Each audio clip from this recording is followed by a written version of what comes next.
ഒന്നാമത് ദൈവത്തിന് മഹത്വവും, രണ്ടാമത് നമുക്കെല്ലാവർക്കും അനുഗ്രഹവുമായി തീരട്ടെ എന്ന് ഞാൻ ആശിക്കുകയും പ്രാർത്ഥിക്കുകയും ചെയ്യും. യേശു തമ്പുരാൻ ജനിച്ച രാത്രിയിൽ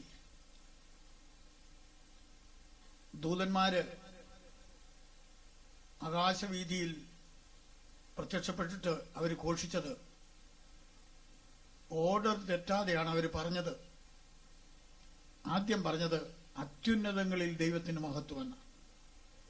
രണ്ടാമത് പറഞ്ഞത് ഭൂമിയിൽ എല്ലാവർക്കും സമാധാനമുണ്ടെന്നല്ല, ദൈവപ്രസാദമുള്ളവർക്ക് സമാധാനമെന്ന്.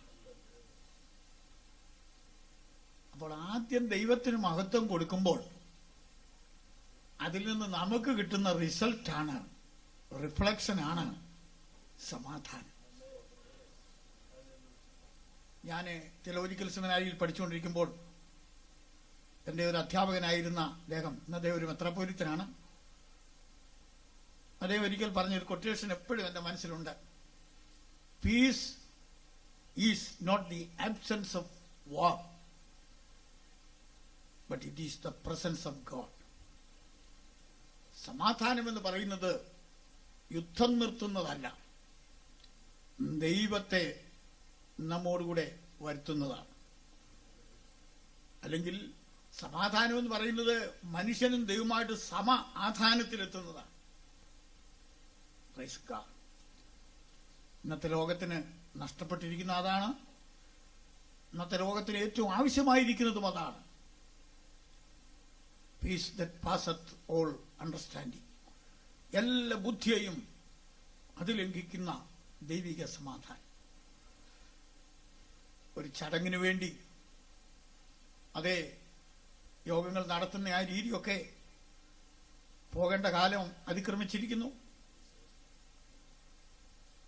It's A crime need. അതൊരു നിലവിളിക്കുന്ന യാഥാർത്ഥ്യമായിട്ട് നമ്മുടെ ജീവിതത്തിലേക്ക് തിരിച്ചു വരേണ്ടത് ആവശ്യമാണ്.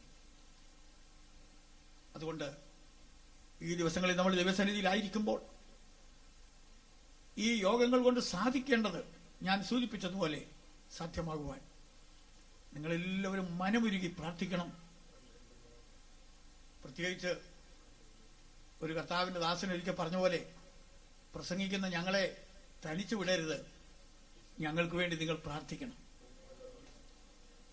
പത്രോസ് പെന്തക്കോസ്ത് ദിനത്തിൽ പരിശുദ്ധാത്മാവിന്റെ മൗത്ത് പീസായിട്ട് നിന്നുകൊണ്ട് സംസാരിച്ചപ്പോൾ ആ സീൻ നമ്മൾ നോക്കിയാൽ 11 പേരോടുകൂടെ നിന്നുകൊണ്ട് സംസാരിച്ചു എന്നാണ്.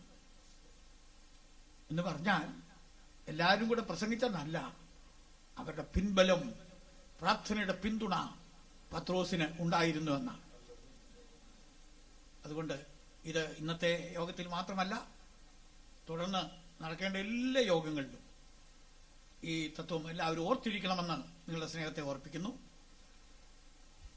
എല്ലാവരും സ്വർഗത്തിൽ നമ്മൾ ചെന്ന് കഴിയുമ്പോൾ മുഴക്കുവാനുള്ള ഒരു സ്ലോഗനുണ്ട്, ഒരു മുദ്രാവാക്യം.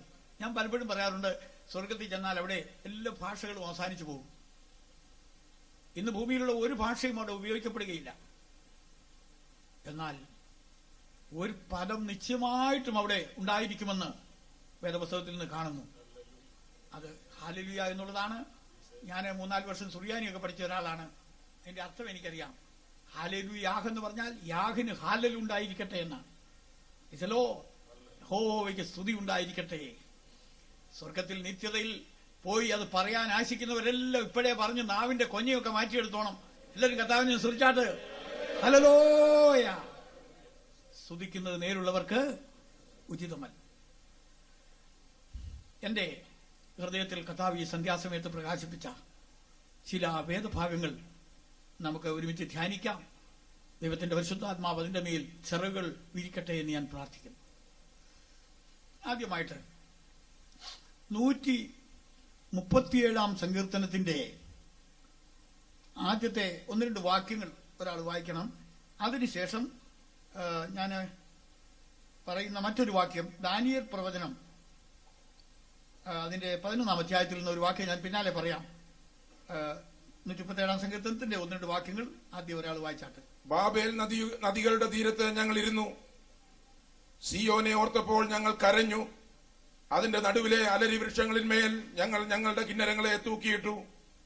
ഞങ്ങളെ ബദ്ധരാക്കി കൊണ്ടുപോയവർ സിയോൻ ഗീതങ്ങളിൽ ഒന്ന് ചൊല്ലുവീൻ എന്ന് പറഞ്ഞ ഗീതങ്ങളെയും ഞങ്ങളെ പീഡിപ്പിച്ചവർ സന്തോഷത്തെയും ഞങ്ങളോട് ചോദിച്ചു. ഞങ്ങളെ യഹോവയുടെ ഗീതം അന്യദേശം പാടുന്നത് എങ്ങനെ? മതി. ഇനി ദാനിയേൽ പ്രവചനം 11-ാം അധ്യായം അതിന്റെ 32-ാമത്തെ വാക്യം കൂടെ വായിക്കാം.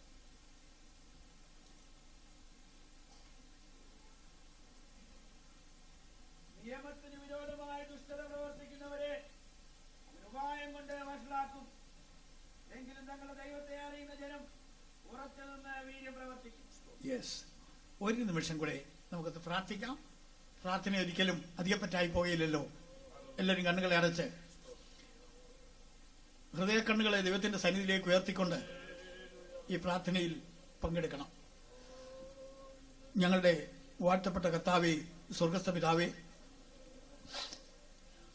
ലോകത്തിന്റെ നാനാഭാഗങ്ങളിൽ ഭയങ്കരമായ സംഭവങ്ങൾ നടക്കുമ്പോൾ തിരുവചനത്തിൽ ഞങ്ങൾ വായിക്കുന്നത് പോലെ അന്ധകാരം ഭൂമിയെയും കൂരിട്ട് ജാതികളെ മൂടുമ്പോൾ നിന്റെ നാമത്തിൽ കൂടിയിരിക്കുന്ന സാധുക്കളാകുന്ന ഞങ്ങളുടെ മേൽ നിന്റെ പ്രകാശം ഉദിപ്പിക്കണമേ എന്ന് ഞങ്ങൾ നിന്നോട് പ്രാർത്ഥിക്കുന്നു.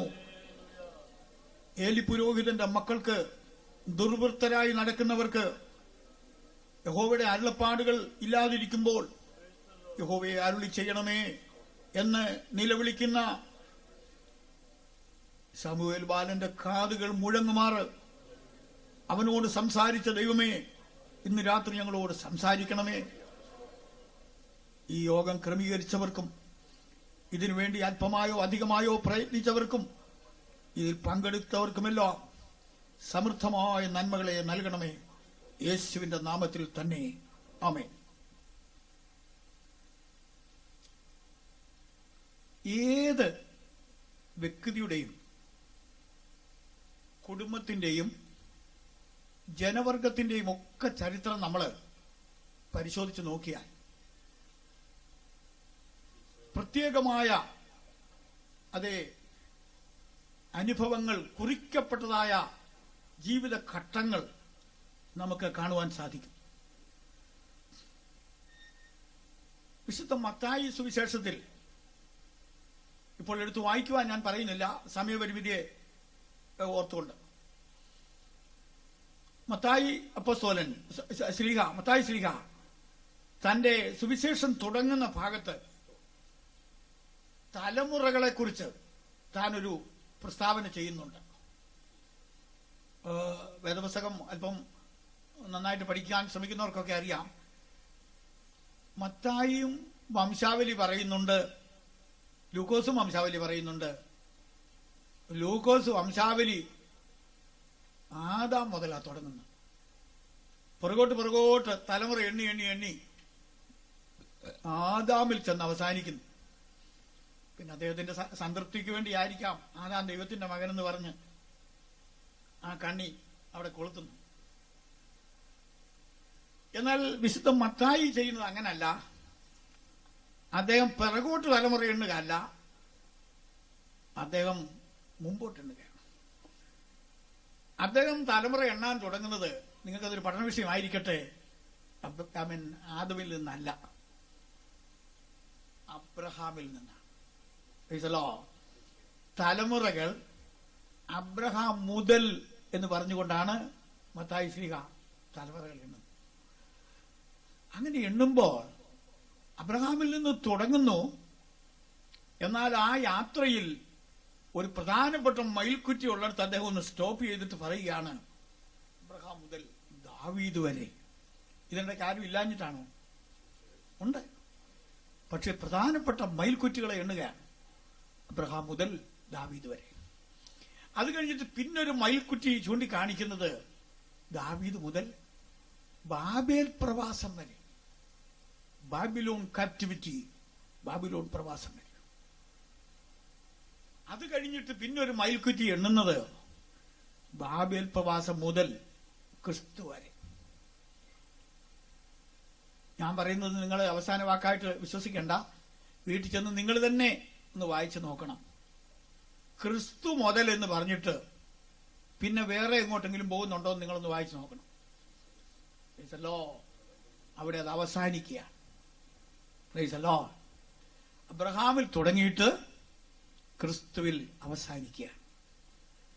ക്രിസ്തുവിന് അപ്പുറത്തോട്ട് പിന്നെ പോകുന്നില്ല. അവിടെ ഫിനിഷിംഗ് പോയിന്റ് ആണ്. എബ്രായ ലേഖനം 1-ാം അധ്യായത്തിന്റെ പ്രാരംഭ ഭാഗം വായിക്കുമ്പോഴും ഇത് തന്നെ നമുക്ക് കാണുവാൻ സാധിക്കും. ദൈവം പണ്ട് ഭാഗമായും വിവിധമായും പ്രവാചകന്മാർ മുഖാന്തരം പിതാക്കന്മാരോട് അരുളി ചെയ്തു. ഇൻ ഓൾഡൻ ടൈംസ്, പൂർവകാലങ്ങളിൽ പല പ്രവാചകന്മാരിൽ കൂടെ ദൈവം പോയ തലമുറയോട് സംസാരിച്ചു. എന്നാൽ in the last dispensation, in this new era, ഈ പുതിയ യുഗത്തിൽ, ഈ അന്ത്യയുഗത്തിൽ പലരുടെ പേരവിടെ പറയുന്നില്ല. പുത്രൻ മുഖാന്തരം നമ്മോട് അറിയിച്ചിരിക്കുന്നു. പുത്രൻ മുഖാന്തരം എന്നേ ഉള്ളൂ, വേറെ ഒരൊറ്റ മനുഷ്യന്റെ പേരവിടെ പറയുന്നില്ല. ഇതൊരു മർമ്മമാണ്. ഇപ്പൊ വായിച്ച വാക്യത്തെക്കുറിച്ച് തന്നെ ഒരു മെസ്സേജ് പറയാൻ എന്റെ ഉള്ളത്തിൽ തുടിപ്പുണ്ട്. എന്നാൽ ഞാനതിന്റെ ഒരു ഭാഗം ഇന്ന് രാത്രിയിൽ നിങ്ങളുടെ മുമ്പിൽ വെക്കുവാൻ ആഗ്രഹിക്കുന്നു. ഓരോരുത്തർക്കും ദൈവം ഓരോ കൃപയാണ് കൊടുത്തിരിക്കുന്നത്. എനിക്ക് ദൈവം തമ്പുരാൻ തന്നിരിക്കുന്ന കൃപ ദൈവവചനം പ്രസംഗിച്ച് ജനത്തിനത് മനസ്സിലാക്കി കൊടുക്കുക എന്നുള്ളതാണ്. Price the Lord. ദൈവവചനം മാറ്റി വെച്ചുകൊണ്ട് പ്രസംഗിക്കാൻ ഇന്ന് വരെ എനിക്കൊരു നടത്തിപ്പുണ്ടായിട്ടില്ല. കാരണം ആകാശവും ഭൂമിയും ഒഴിഞ്ഞു പോകും, എന്നാൽ ദൈവത്തിന്റെ വചനം ഒരു നാൾ ഒഴിഞ്ഞു പോവുകയില്ല. നിങ്ങൾക്ക് എന്നെ കുറിച്ച് തെറ്റിദ്ധാരണയൊന്നും തോന്നരുത്. ഞാൻ സത്യത്തിന്റെയും ദൈവിക അനുഭവങ്ങളുടെയും ഒരു എതിരാളിയാണെന്ന് നിങ്ങൾ ചിന്തിക്കരുത്. എങ്കിലും ഞാൻ ഇങ്ങനെ പറയാറുണ്ട്. ഈ ലോകത്തിൽ നമ്മുടെ കർത്താവായ യേശു ജീവിച്ചിരുന്ന നാളിൽ പല മിറക്കിൾസും ചെയ്തു. സത്യം പറഞ്ഞാൽ അന്നത്തെ പോലുള്ള മിറക്കിൾ ഇന്ന് നടക്കുന്നില്ല. ഉണ്ടോ? വൈസലോ 5 അപ്പം കൊണ്ട്, അത് തെറ്റാണ് ആ പ്രസ്താവന. 5 അപ്പം കൊണ്ട് 5000 പേരെ അല്ല പോഷിപ്പിച്ചത്, 5000 പുരുഷന്മാരെന്ന്. സാധാരണഗതിയിൽ ഇവിടുത്തെ കാര്യം എനിക്കറിയത്തില്ല. നാട്ടിൻപുറത്തൊക്കെ ഒരു ആത്മീയ കൂട്ടം ഉണ്ടെങ്കിൽ സഹോദരിമാരാ കൂടുതൽ വരുന്നത്. അപ്പൊ സ്ത്രീകളെയും കുഞ്ഞുങ്ങളെയും കൂടാതെ 5000 പുരുഷന്മാരെന്നാണ്. അപ്പോ സ്ത്രീകൾ എത്ര കാണും, കുട്ടികൾ എത്ര കാണും? അപ്പൊ മൊത്തം എത്ര പേര് അപ്പം തിന്നെന്ന് നിങ്ങൾ വിചാരിക്കണം. അത്രയും വലിയൊരു മാസ് ഫീഡിങ് ഈ യുഗത്തിൽ എവിടെയെങ്കിലും നടന്നതായിട്ട് ഞാൻ കേട്ടിട്ടില്ല. അത്രയ്ക്ക് വ്യക്തമായ അനേകായിരങ്ങൾ സാക്ഷികളായിട്ടുള്ള അത്ഭുതങ്ങളാണ് യേശു ചെയ്തത്. പിന്നാലെ അപ്പസ്തലന്മാരും ചെയ്തത്. എന്നാൽ യേശു ചെയ്ത അത്ഭുതങ്ങളിൽ ഏറ്റവും ഭയങ്കരമായ മറക്കാനാകാത്ത അത്ഭുതങ്ങളായിരുന്നു യായിറോസിന്റെ മകളെ ഉയർപ്പിച്ചത്. അത് തന്നെ 3 ഘട്ടങ്ങളായിരുന്നു. ഒന്ന്, എന്റെ ഭാഷയാണ്, ആ കൊച്ചു മരിച്ചിട്ട് ചൂട് മാറിയില്ല, അതിനു മുമ്പേ അവിടെ ചെന്ന് ഉയർപ്പിച്ചു. നമ്മുടെ ആളുകളല്ലേ ചത്തിട്ടില്ലായിരുന്നു എന്ന് പറയാതിരിക്കാൻ. രണ്ടാമത്തെ അത്ഭുതം, നൈൻ പട്ടണത്തിലെ വിധവയുടെ മകനെ സെമിറ്ററിയിലേക്ക് കൊണ്ടുപോകുന്ന വഴിക്ക് വെച്ചാണ് ഉയർപ്പിച്ചത്. അവനും മയങ്ങിക്കിടക്കുകയായിരുന്നു എന്ന് ആരും പറയാതിരിക്കാനായിട്ട് ലാസറിനെ ഉയർപ്പിച്ചത് ശവക്കോട്ടെ ചെന്ന് 4-ാം പക്കം. ലാസർ മരിച്ചിട്ടില്ലായിരുന്നെന്ന് ആരെങ്കിലും പറയാതിരിക്കാനാ യേശു താമസിച്ചത്. നേരത്തെ വരണമെന്ന് സഹോദരിമാരൊക്കെ പറഞ്ഞതാണ്. Praise the Lord. Why Jesus delayed? യേശു എന്തുകൊണ്ടാണ് ആ സഹോദരിമാര് പറഞ്ഞ ഉടനെ അവിടെ ചെല്ലാതിരുന്നത്? Because he had to perform a greater miracle. They wanted Jesus to heal dead Lazarus, but Jesus had another plan to raise the dead Lazarus. രോഗിയായിരിക്കുന്ന ലാസറിനെ ഉയർപ്പിക്കാനായിട്ട് സഹോദരിമാർ വിളിച്ചപ്പോൾ യേശു ചെന്നില്ല. കാരണം യേശുവിന് അഴുകിയ ലാസറിനെ ഉയർപ്പിക്കണമെന്നായിരുന്നു പരിപാടി. അപ്പൊ ലാസർ മരിച്ചിട്ടില്ലെന്ന് ആർക്കും പറയാൻ സാധ്യമല്ലല്ലോ. ഞാൻ എന്താ മീൻ ചെയ്യുന്നത് ഒരുപക്ഷെ നിങ്ങൾ സംശയിച്ചേക്കും. ഇത്ര ഭയങ്കരമായ ഉയർപ്പിക്കലൊക്കെ നടന്നെങ്കിലും ഇന്ന് രാത്രി നിങ്ങളോട് ഞാൻ ചോദിക്കുന്നു, ഈ യായിറോസിന്റെ മകൾ എവിടെ? വിധവയുടെ മകൻ എവിടെ? ലാസറിന്റെ എവിടെ? ഇവരെവിടെങ്കിലും ചെന്ന് കാണാൻ ഒക്കുമോ?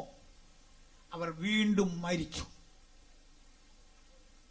അന്ന് ബഹുജനം ഭക്ഷിച്ച് തൃപ്തരായി ഈ മിച്ചം കൊണ്ടുപോകുന്നത് തൃപ്തിയായതിന്റെ ഒരു തെളിവാണ്. വിശക്കുമ്പോൾ ആരും മിച്ചം കൊണ്ടുപോകുകയില്ല. അതുകൊണ്ട് അതുപോലെ വലിയൊരു അത്ഭുതം നടന്നു. പക്ഷേ ഞാനൊരു വസ്തുത നിങ്ങളോട് പറയാം, അന്ന് മിച്ചം കൊണ്ടുപോയവർക്ക് പിന്നെയും വിശന്നു. ഫിസിക്കലായിട്ട് യേശു ചെയ്ത എല്ലാ അത്ഭുതങ്ങൾക്കുമുള്ള ന്യൂനത അതാണ്. ഭക്ഷിച്ചവർക്ക് പിന്നെയും വിശന്നു, സുഖം പ്രാപിച്ചവർ പിന്നെയും രോഗികളായി, അല്ലെങ്കിൽ കുറഞ്ഞ പക്ഷം അവർ മരിച്ചു. എന്നാൽ യേശു ഒടുവിൽ സ്വർഗത്തിലേക്ക് പോകുന്ന സമയത്ത് തന്റെ ശിഷ്യന്മാരോട് പറഞ്ഞത്, ഭൂലോകമൊക്കെയിലും പോയി സകല സൃഷ്ടികളോടും എന്റെ സുവിശേഷം അറിയിപ്പി. നിങ്ങൾ ശരിക്കും ഭാഗം ശ്രദ്ധിച്ചാൽ രോഗശാന്തിയെ മറികടന്നോ അല്ലെങ്കിൽ മനുഷ്യന്റെ ശാരീരികമായ അനുഭവങ്ങളെ നിരാകരിച്ചോ അല്ല താൻ സംസാരിക്കുന്നതെങ്കിലും തന്റെ ലാസ്റ്റ് കമ്മീഷനിൽ, തന്റെ അന്ത്യശാസനത്തിൽ ഊന്നി പറഞ്ഞിരിക്കുന്നത് മാനവജാതിയുടെ പാപമോചനവും അവരുടെ ആത്മരക്ഷയുമാണ്. അത് സാധിക്കുന്നില്ലെങ്കിൽ, അതിലേക്ക് കടന്നു വരാൻ സാധിക്കുന്നില്ലെങ്കിൽ, നിങ്ങൾക്ക് ആർക്കെങ്കിലും എന്നോട് അഭിപ്രായ വ്യത്യാസം ഉണ്ടെങ്കിൽ പിന്നെ ഒറ്റയ്ക്ക് സംസാരിക്കാൻ കുഴപ്പമൊന്നുമില്ല. സുവിശേഷം നമ്മുടെ ശുശ്രൂഷയിൽ നിന്നും മാറ്റി, പാപമോചനം എന്ന് പറയുന്ന വിഷയം നമ്മുടെ ശുശ്രൂഷയിൽ നിന്നും മാറ്റി രോഗശാന്തിയോ അങ്ങനെയുള്ള ഏതെങ്കിലും കാര്യമോ മാത്രം നമ്മുടെ ലക്ഷ്യമാക്കി നമ്മൾ മുമ്പോട്ട് പോയാൽ നമ്മുടെ കർത്താവ് കൽപ്പിച്ച സഭയെ നമ്മളൊരു ഹോസ്പിറ്റലാക്കി മാറ്റുകയാണ്. എന്നെ തെറ്റിദ്ധരിക്കരുത്, ഞാനെന്താ മീൻ ചെയ്യുന്നത് എനിക്കറിയാം. അതുകൊണ്ട് ഫസ്റ്റ് തിങ് ഫസ്റ്റ്, ഒന്നാമത്തെ കാര്യം ഒന്നാമത് തന്നെ ആയിരിക്കണം. ഹല്ലേലൂയ. അതുകൊണ്ട് മത്തായി ശ്ലീഹ എഴുതിയിരിക്കുന്നത് തികച്ചും സത്യമാണ്. വാസ്തവത്തിൽ ദൈവത്തിന്റെ സന്നിധിയിൽ തലമുറ ആരംഭിക്കുന്നത്, ദൈവിക തലമുറ ആരംഭിക്കുന്നത് അബ്രഹാം മുതലാണ്. മറ്റേത് ജനിച്ച ആ പൈതൃകമായ ആ ഒരു കാൽക്കുലേഷനാണ്. എന്നെ പരിചയമില്ലാത്ത പല ആളുകൾ ഇവിടെ ഉണ്ടെന്ന് എനിക്കറിയാം. കാരണം ഞാനൊരു വലിയ ഗ്യാപ്പിന് ശേഷമാണ് ഇവിടെ വരുന്നത്. സൗരന്മാർ ചിലർ പറഞ്ഞു കുറേയേറെ വർഷങ്ങളായി ഞാനിവിടെ വന്നത്. ശരിയാണ്, ഞാൻ ഗൾഫിന്റെ ചില സ്ഥലങ്ങളിലൊക്കെ ഇടയ്ക്ക് വന്നിട്ടുണ്ട്. എന്നാൽ ഇവിടെ ഞാൻ കുറേയേറെ വർഷങ്ങൾക്ക് ശേഷമാണ് വരുന്നത്. പ്രത്യേകിച്ച് കൊച്ചുകുട്ടികളും പലരും എന്നെ കാണാത്തവര് ഉണ്ടെന്ന് എനിക്കറിയാം. എപ്പോഴെങ്കിലും എന്റെ സാക്ഷ്യമൊന്ന് ചുരുക്കമായി പറഞ്ഞാൽ കൊള്ളാമെന്നും എനിക്ക് താല്പര്യമുണ്ട്. എന്റെ മനസ്സിൽ വന്ന ഒരു ചിന്ത പറയാം. ഞാൻ കേരളത്തിൽ എന്റെ പിതൃകുടുംബം മല്ലപ്പള്ളി എന്ന് പറയുന്ന സ്ഥലത്താണ്. ഇപ്പൊ താമസിക്കുന്ന അവിടെ അല്ല. ഞാൻ പെന്തക്കോസ്റ്റിൽ പോയി അല്ലെങ്കിൽ വിശ്വാസനാനം സ്വീകരിച്ചു, ഒരു വൈദികസ്ഥാനം വിട്ടു എന്ന് അറിഞ്ഞതോടുകൂടി ഞങ്ങളുടെ കുടുംബയോഗത്തിൽ പിന്നെ ഞങ്ങളെ വിളിക്കുകയില്ല. മരിച്ചവരെ പോലെ ഞങ്ങളെ മറന്നുകളു. അപ്പൊ ഞാൻ ഇങ്ങനെ സ്ഥാനപ്പെട്ട് മുന്നോട്ട് പോയതോടുകൂടി അങ്ങ് ഇല്ലാതെ ആയിപ്പോയെന്നൊക്കെയാണ് അവർ വിചാരിച്ചത്. പിന്നെ അവരന്വേഷിച്ചപ്പം ഞാൻ ജീവനോടെ ഉണ്ടെന്നും ചിലടത്തൊക്കെ പ്രസംഗിക്കുന്നുണ്ടെന്നും വലിയ കുറ്റമൊന്നും ഇല്ലെന്നും ഒക്കെ അവർക്ക് മനസ്സിലായതിന്റെ പേരില് ഞങ്ങളുടെ ഒരു വലിയ കുടുംബയോഗം മല്ലപ്പള്ളിയിൽ നടക്കും. എനിക്ക് പ്രത്യേക ഇൻവിറ്റേഷൻ അയച്ചു തന്നെ എന്നെ വിളിച്ചു. ഞാനവിടെ ചെന്നപ്പോ മിക്കവാറും ഇത്രയും തന്നെ ആളുകൾ കുറഞ്ഞ പക്ഷം ആ മീറ്റിംഗിൽ സന്നിഹിതരായിട്ടുണ്ട്. വിവിധ സഭാ വിഭാഗങ്ങളിൽപ്പെട്ട വൈദികന്മാർ, ഓർത്തഡോക്സ് വൈദികന്മാർ, മാർത്തോമാ CSI വിഭാഗങ്ങളിൽപ്പെട്ട വൈദികന്മാരൊക്കെയും ആ കുടുംബാംഗങ്ങൾ എന്നുള്ള നിലയ്ക്ക് അവിടെ സന്നിഹിതരായിരിക്കുന്നുണ്ട്. അവരുടെ കൂട്ടത്തിൽ ഒരു എക്സ്പ്രീസ്റ്റ് എന്നുള്ള നിലയ്ക്ക് ഞാനും അവിടെ ഇരുന്നു. എനിക്ക് അല്പസമയം പ്രസംഗിക്കാൻ തന്നപ്പോൾ ഞാൻ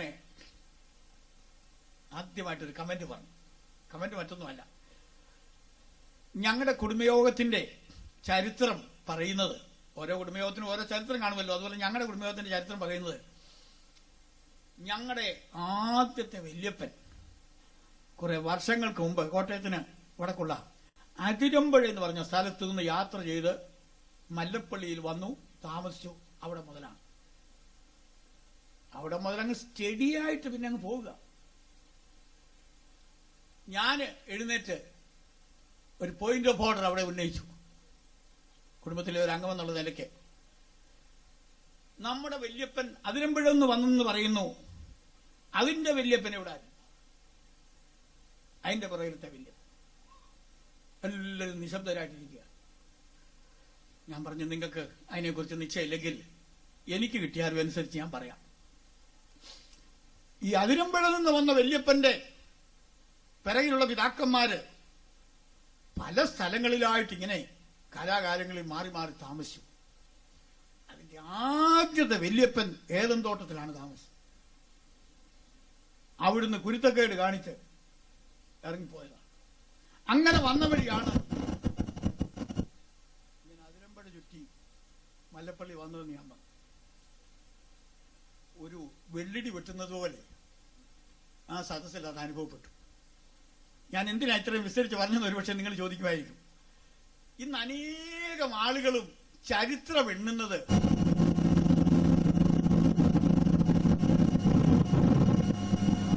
പാരമ്പര്യത്തിൽ നിന്നാണ്, ആദാമ്യ പൈതൃകത്തിൽ നിന്നാണ്. ജനിച്ച ആ സ്ഥലം മുതൽ, അല്ലെങ്കിൽ ജനിച്ച ആ സമയം മുതൽ അവരങ്ങ് കാൽക്കുലേറ്റ് ചെയ്യുകയാണ്. എന്നാൽ പുതിയ നിയമത്തിലേക്ക് നമ്മൾ കടക്കുമ്പോൾ ദൈവത്തിന്റെ പരിശുദ്ധാത്മാവ് ജീനിയോളജി ആരംഭിക്കുന്നത് ജനിച്ച സ്ഥലം മുതലല്ല, ജനിച്ച സമയം മുതലല്ല, വീണ്ടും ജനിച്ച സ്ഥലം മുതലാണ്, വീണ്ടും ജനിച്ച സമയം മുതലാണ്. എന്റെ ആശയം നിങ്ങൾക്ക് മനസ്സിലായോ? ആദം എന്ന് പറയുന്നത് നാച്ചുറൽ മാൻ, പ്രാകൃത മനുഷ്യനെ കാണിക്കുക. ആദമിൽ നിന്ന് ജനിച്ചത് പ്രാകൃത ജനനമാണ്. എന്നാൽ അബ്രഹാമിൽ നിന്ന് ജനിച്ചത് വിശ്വാസത്താലുള്ള ജനനം. വാസ്തവത്തിൽ എക്കാലത്തുമുള്ള ആത്മീയരുടെ സ്റ്റാർട്ടിംഗ് പോയിന്റ് എന്ന് പറയുന്നത് അബ്രഹാമാണ്. എന്റെ പേര് അബ്രഹാം എന്നാണ് കേട്ടോ. എന്റെ പേരുള്ള ആളുകളെ കാണുന്നത് എനിക്കൊരു സന്തോഷമാണ്. നിങ്ങളോടൊന്നും വിരോധം ഉണ്ടായിട്ടല്ല, എങ്കിലും അബ്രഹാം എന്ന് പേരുള്ളവരൊന്ന് കൈ പൊക്കിക്കേ, ഒരു സന്തോഷത്തിന് വേണ്ടി പറഞ്ഞാണ്. Price the Lord. വേറെ ഉണ്ടല്ലോ. ദൈവം നിങ്ങളെ അനുഗ്രഹിക്കട്ടെ. ഞാൻ സുറിയാനി പഠിച്ചപ്പോൾ ആബോ എന്ന് പറഞ്ഞാൽ പിതാവെന്നാണ്, ബ്രോ എന്ന് പറഞ്ഞാൽ പുത്രനെന്നാണ്, റൂഹോ അറിയാമല്ലോ, പരിശുദ്ധാത്മാവ്. അബ്രഹാം എന്നുള്ള വാക്ക് ഒരു പണ്ഡിതനായ വൈദികൻ ഒരിക്കൽ വ്യാഖ്യാനിച്ച് പറഞ്ഞത് ആബോ ബ്രോ റൂഹോ ഹൈമോനുസോ മാമോദിസോ, അതായത് പിതാവിന്റെയും പുത്രന്റെയും പരിശുദ്ധാത്മാവിന്റെയും നാമത്തിൽ വിശ്വസിച്ച് മാമോദിസ മുങ്ങിയവനാണ് അബ്രഹാമിന്റെ സന്തതി. അത്ര ആബോ ബ്രോ റൂഹോ എന്ന് പറയുന്ന 3 വാക്കുകൾ ഈ അബ്രഹാം എന്നുള്ള വാക്കിനകത്തുണ്ടെന്നാണ്. ഏതായാലും ഒരു കാര്യം ഞാൻ നിങ്ങളെ അറിയിക്കുന്നു. അനേകരെ ജനനം മുതലുള്ള ചരിത്രം പറയുമ്പോൾ ദൈവത്തിന്റെ വൈതലിന് വീണ്ടും ജനനം മുതലുള്ള ചരിത്രമാണ് പറയാനുള്ളത്. Price the Lord. എന്നാൽ ഞാൻ വീണ്ടും പറയട്ടെ, അബ്രഹാമിൽ നിന്ന് ജനിച്ച് പോകുന്ന ഒരു വ്യക്തി, അവൻ അബ്രഹാമിൽ തങ്ങി നിൽക്കരുത്. അവൻ വന്ന് അവസാനിക്കേണ്ട ഫിനിഷിംഗ് പോയിന്റ് ക്രിസ്തുവാണ്. കഴിഞ്ഞ ഒരു ദിവസം ഞാൻ വെറുതെ സംസാരിച്ചപ്പോൾ പറഞ്ഞു, എനിക്ക് വലിയ സങ്കടം തോന്നുന്ന ചില വേദഭാഗങ്ങളുണ്ട്. നിങ്ങൾക്കും അങ്ങനെ ഉണ്ടായിരിക്കും. ഈ ദൈവപുരുഷനായ മോശ അവന്റെ കുടുംബത്തെ, അതായത് ഭാര്യയും കുഞ്ഞുങ്ങളെയും എല്ലാം വിട്ട് ദൈവം തമ്പുരാൻ പറഞ്ഞത് കേട്ടുകൊണ്ട് ഇറങ്ങി തിരിച്ചു. 40 കൊല്ലം കഷ്ടപ്പെട്ട് മരുഭൂമിയിൽ നടന്നു. മരുഭൂമി യാത്ര തീരാറായപ്പം ദൈവം തമ്പുരാൻ അവനെ വിളിച്ചിട്ട് ഒരു മലയുടെ മുകളിലോട്ട് കയറ്റിയിട്ട് പറഞ്ഞു, മോനെ കനാൻ നാട് കാണണമെന്നുണ്ടോ? ഉണ്ടെന്ന് പറഞ്ഞു. ഒന്ന് നോക്കിക്കോളാൻ പറഞ്ഞു. കടക്കണ്ടെന്ന് പറഞ്ഞു. അത് വായിക്കുമ്പോൾ എനിക്ക് ഭയങ്കര സങ്കടം തോന്നിയിട്ടുണ്ട്. എന്റെ ദൈവമേ, ഇങ്ങനെ ചെയ്തല്ലോ, ഈ മനുഷ്യനെ അവിടെ ഒന്ന് പ്രവേശിപ്പിച്ചില്ലല്ലോ. ഒരളവിൽ നമുക്ക് വലിയ ദുഃഖം തോന്നുമെങ്കിലും പുതിയ നിയമത്തിലേക്ക് കടക്കുമ്പോൾ നമുക്കൊരാശ്വാസം തോന്നുന്നു. എന്താണെന്നറിയാമോ? കർത്താവ് തന്റെ ക്രൂശീകരണത്തിന് ചില ദിവസങ്ങൾക്ക് മുൻപ് പത്രോസിനെയും യാക്കോബിനെയും യോഹന്നാനെയും കൂട്ടിക്കൊണ്ട് തനിച്ച് ഒരു ഉയർന്ന മലയിലേക്ക്, താബോർ എന്ന് പറയുന്ന ആ മലയുടെ ഭാഗത്തേക്കാണെന്ന് പറയുന്നു, കയറിപ്പോയി. പെട്ടെന്ന് അന്തരീക്ഷം വിണ്മയമായി തീർന്നു. Price the Lord. ആകാശത്ത് നിന്ന് അല്ലെങ്കിൽ സ്വർഗത്തിൽ നിന്ന് രണ്ട് വ്യക്തികൾ അവിടെ വെളിപ്പെട്ടു, മോശയും ഏലിയാവും. ഞാനത് വ്യാഖ്യാനിക്കുന്നത് പഴയ നിയമത്തിൽ കനാൻ നാട്ടിൽ കടക്കുവാൻ വിലക്കപ്പെട്ടതായ മോശയ്ക്ക് കനാൻ നാട്ടിൽ കടക്കാൻ ഭാഗ്യം കൊടുത്തത് യേശുവാണ്. ഇസലോ യേശുവിന്റെ വലത്തുമിടത്തുമായി ഏലിയാവും മോശയും വന്നു. അതുകൊണ്ട് നമുക്ക് നിഷേധിക്കപ്പെട്ടതൊക്കെ സാധ്യമാകുന്നത് യേശു മുഖാന്തരമാണ്. Praise the lord, praise the lord. ഈ മോശ ഒടുവിൽ കർത്താവിനോടുകൂടെ ഇരിക്കുന്നത് കാണുമ്പോൾ എനിക്ക് ഒത്തിരി ചിന്തകൾ എന്റെ വരുന്നു. Price the Lord. അത് തന്നെ ഒരു പ്രസംഗ വിഷയമാണ്. മോശയോട് ചോദിച്ചാൽ മോശയ്ക്ക് പറയാനുള്ളത്, ഞാന് പഴയ നിയമത്തിൽ കൽപ്പിച്ചതായ, ജനത്തെ പഠിപ്പിച്ചതായ മൃഗബലികൾ ഒന്നുമല്ല ബലി. പിന്നെയോ കാൽവരിയിൽ യേശു ചെയ്യാൻ പോകുന്ന ബലിയാണ് സാക്ഷാത് ബലി. ബൈ ദ വേ, ഞാൻ ഈ വലിയ യോഗമാണെങ്കിലും ചിലപ്പോൾ ഓഡിയൻസിനോട് ചില കൊച്ചു ചോദ്യങ്ങൾ ചോദിക്കുന്ന ഒരു സ്വഭാവം എനിക്കുണ്ട്. നല്ലതാണോ അഴുക്കാണെന്നൊന്നും അറിയത്തില്ല, അങ്ങനെ ഒരു രീതി എനിക്കുണ്ട്. ഏലിയാവും മോശയും താബോർ മലയിൽ പ്രത്യക്ഷപ്പെട്ടിട്ട് എന്ത് വിഷയത്തെക്കുറിച്ചാണ് കർത്താവിനോട് ഡിസ്കസ് ചെയ്തതെന്ന്, സംസാരിച്ചതെന്ന് ഒറ്റ വാചകത്തിൽ ആർക്കെങ്കിലും പറയാൻ സന്തോഷമുണ്ടെങ്കിൽ ഒന്ന് പറയാമോ? അതെ, കറക്റ്റ്. ഒന്ന് കൈ ഉയർത്തിക്കുക പറഞ്ഞ ആള്. യെരുശലേമിൽ യേശുവിന് സംഭവിക്കാൻ പോകുന്ന നിര്യാണത്തെക്കുറിച്ചാണ് അവർ സംസാരിച്ചത്. ഏലിയാവിന് സംസാരിക്കാനുള്ളത് താൻ കുറെ വർഷങ്ങൾക്ക് മുമ്പ് കർമ്മേൽ മലയിൽ നടത്തിയ ഗംഭീരമായ യാഗത്തെക്കുറിച്ചല്ല. മോശയ്ക്ക് സംസാരിക്കാനുള്ളത് ന്യായപ്രമാണത്തിൽ നടന്ന 1000 ജന്തുബലികളെ കുറിച്ചല്ല. ആ ബലികളുടെ എല്ലാം എംബോഡിമെന്റ്, അതിന്റെ എല്ലാം റിയലൈസേഷൻ, അതിന്റെ എല്ലാം മൂർത്തിഭാവമായിരിക്കുന്ന കാൽവറിയിലെ തിരുബലിയെക്കുറിച്ചാണ് അവർക്ക് രണ്ടുപേർക്കും സംസാരിപ്പാൻ. അതുകൊണ്ട് ക്രിസ്തുവിൽ വന്ന് സമാപിക്കുന്നതാണ് ഏറ്റവും അവസാനത്തെ പോയിന്റ്. Price the Lord. സന്തോഷമുള്ള കർത്താവിനെ സ്തുതിച്ചാട്ട്.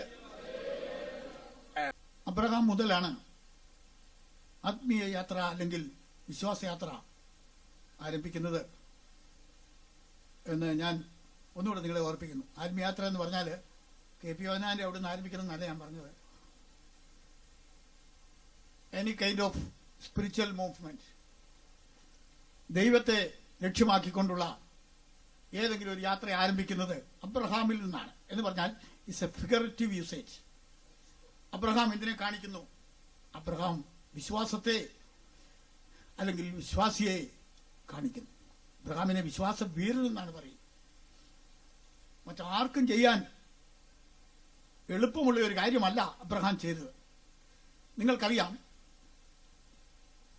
അബ്രഹാമിന്റെ തലമുറയൊക്കെ തങ്ങളുടെ കൈവേലകളെ ആരാധിച്ചുകൊണ്ടിരിക്കുമ്പോൾ ഒരു ദിവസം അബ്രഹാമിന് ദൈവം പ്രത്യക്ഷപ്പെട്ടു. ആ പ്രത്യക്ഷപ്പെട്ട ദൈവത്തെക്കുറിച്ച് അവിടെ പറയുന്നത് തേജോമയനായ ദൈവമെന്നാണ്, തിളക്കമുള്ള ദൈവമെന്നല്ല. തേജസ് എന്നുള്ള വാക്കിന്റെ മൂലഭാഷ ഗ്ലോറി എന്നാണ്. ആ വാക്കിന്റെ അർത്ഥം വലിപ്പം, തികവ് എന്നാണ്. ഗ്ലോറിയ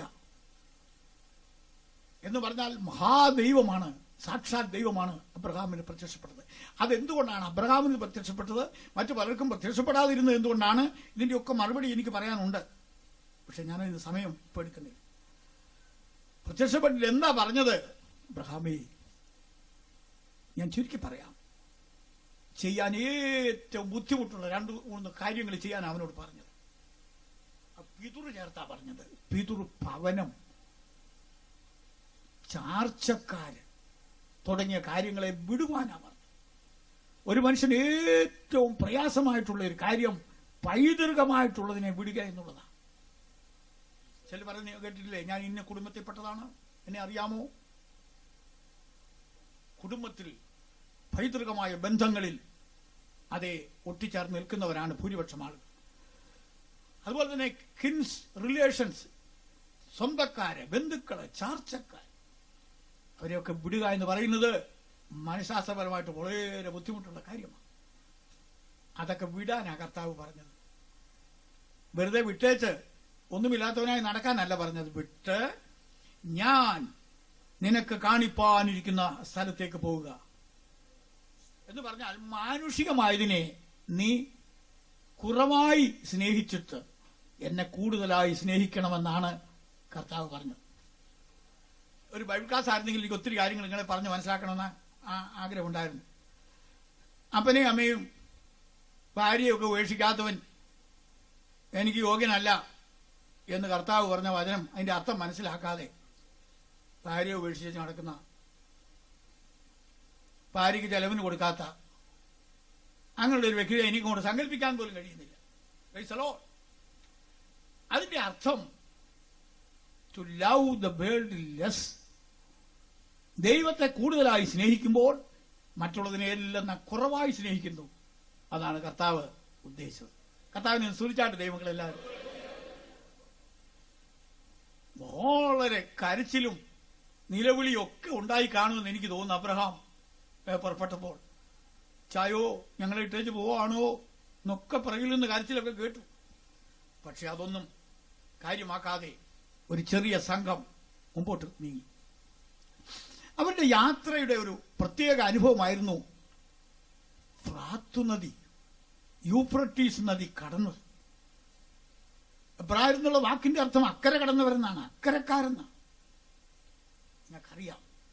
പക്ഷേ ആഴമായ ദർശനമില്ലാത്ത പലരും അബ്രഹാമിന്റെ കൂടെ ഇറങ്ങി തിരിച്ചു.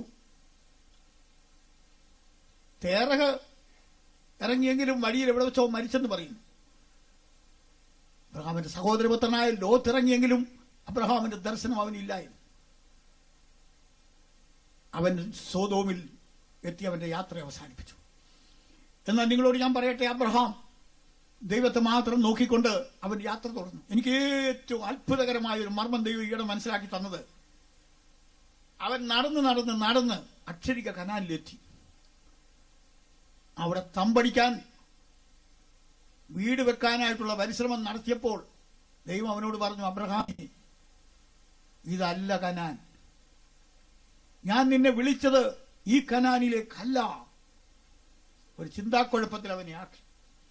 അതിനെക്കുറിച്ച് എബ്രായ ലേഖന കർത്താവ് പറയുന്നത്, വിശ്വാസത്താൽ അവൻ വിളിക്കപ്പെട്ട സ്ഥലത്തേക്ക് യാത്രയായാറെ എവിടേക്ക് പോകുന്നെന്നറിയാതെ പുറപ്പെട്ടു എന്ന് പറഞ്ഞിട്ട് അടുത്ത വാക്യം, വാഗ്ദത്ത ദേശത്ത് ഒരന്യദേശത്തെന്നതുപോലെ പാർത്തു.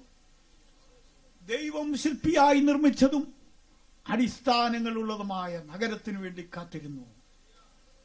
ദൈവം തന്റെ ദർശനം പടിപടിയായിട്ടാണ് നൽകുന്നത്. Price the Lord. അവിടെ ചെന്നപ്പോഴാ പറഞ്ഞത്, ഇതല്ല അബ്രഹാമേ വാസ്തവത്തിലുള്ള കനാൻ, ഇത് സാക്ഷാലുള്ള കനാന്റെ ഒരു നിഴൽ മാത്രമാണ്. Price the Lord. അന്ന് അബ്രഹാമിന് മനസ്സിലായി, ഈ ലോകം ശാശ്വതമല്ല, ഇതിനടിസ്ഥാനങ്ങളില്ല, ഇതൊരിക്കൽ ഇളകും, ഇതൊരിക്കൽ കത്തിയഴുകും. മേലോക രാജ്യമാണ്, സ്വർഗീയ കനാനാണ് ദൈവം തനിക്കായി ഒരുക്കിയിരിക്കുന്നതെന്ന് അവന് മനസ്സിലായി. അക്ഷരത്തിൽ തുടങ്ങിയിട്ട് ആത്മാവിൽ വന്ന് അവസാനിക്കുകയാണ്. അതേസമയം തന്നെ ലോത്ത് ആത്മാവിൽ എന്നതുപോലെ ആരംഭിച്ചിട്ട് അക്ഷരത്തിൽ അവസാനിച്ചു. ലോത്ത് ചിറ്റപ്പനേക്കാൾ വേഗം സമ്പന്നനാകാൻ ശ്രമിച്ചതാണ്. അവസാനം ഉടുതുണി മാത്രം കൈമുതലാക്കിക്കൊണ്ട് അവിടുന്ന് ഓടുന്നതായിട്ട് നമുക്ക് കാണുവാൻ സാധിക്കും. Price the Lord. എല്ലാവരും കർത്താവിനെ ഒന്ന് സ്തുതിച്ചേ. വീണ്ടും വീണ്ടും നിങ്ങളുടെ ഹൃദയത്തിൽ ചരിത്ര പശ്ചാത്തലത്തിൽ ഒരു സത്യം ഒന്ന് രൂഢമൂലമാകണമെന്നുള്ള താല്പര്യം കൊണ്ടാണ് ഞാൻ ഇങ്ങനെ നിന്ന് അങ്ങ് പ്രസംഗിക്കുന്നത്. ദൈവത്തിന് സ്തോത്രം. നമുക്ക് പ്രാർത്ഥനയോടുകൂടി അല്പസമയം കൂടെ ദൈവസന്നിധിയിൽ ഇരിക്കാം.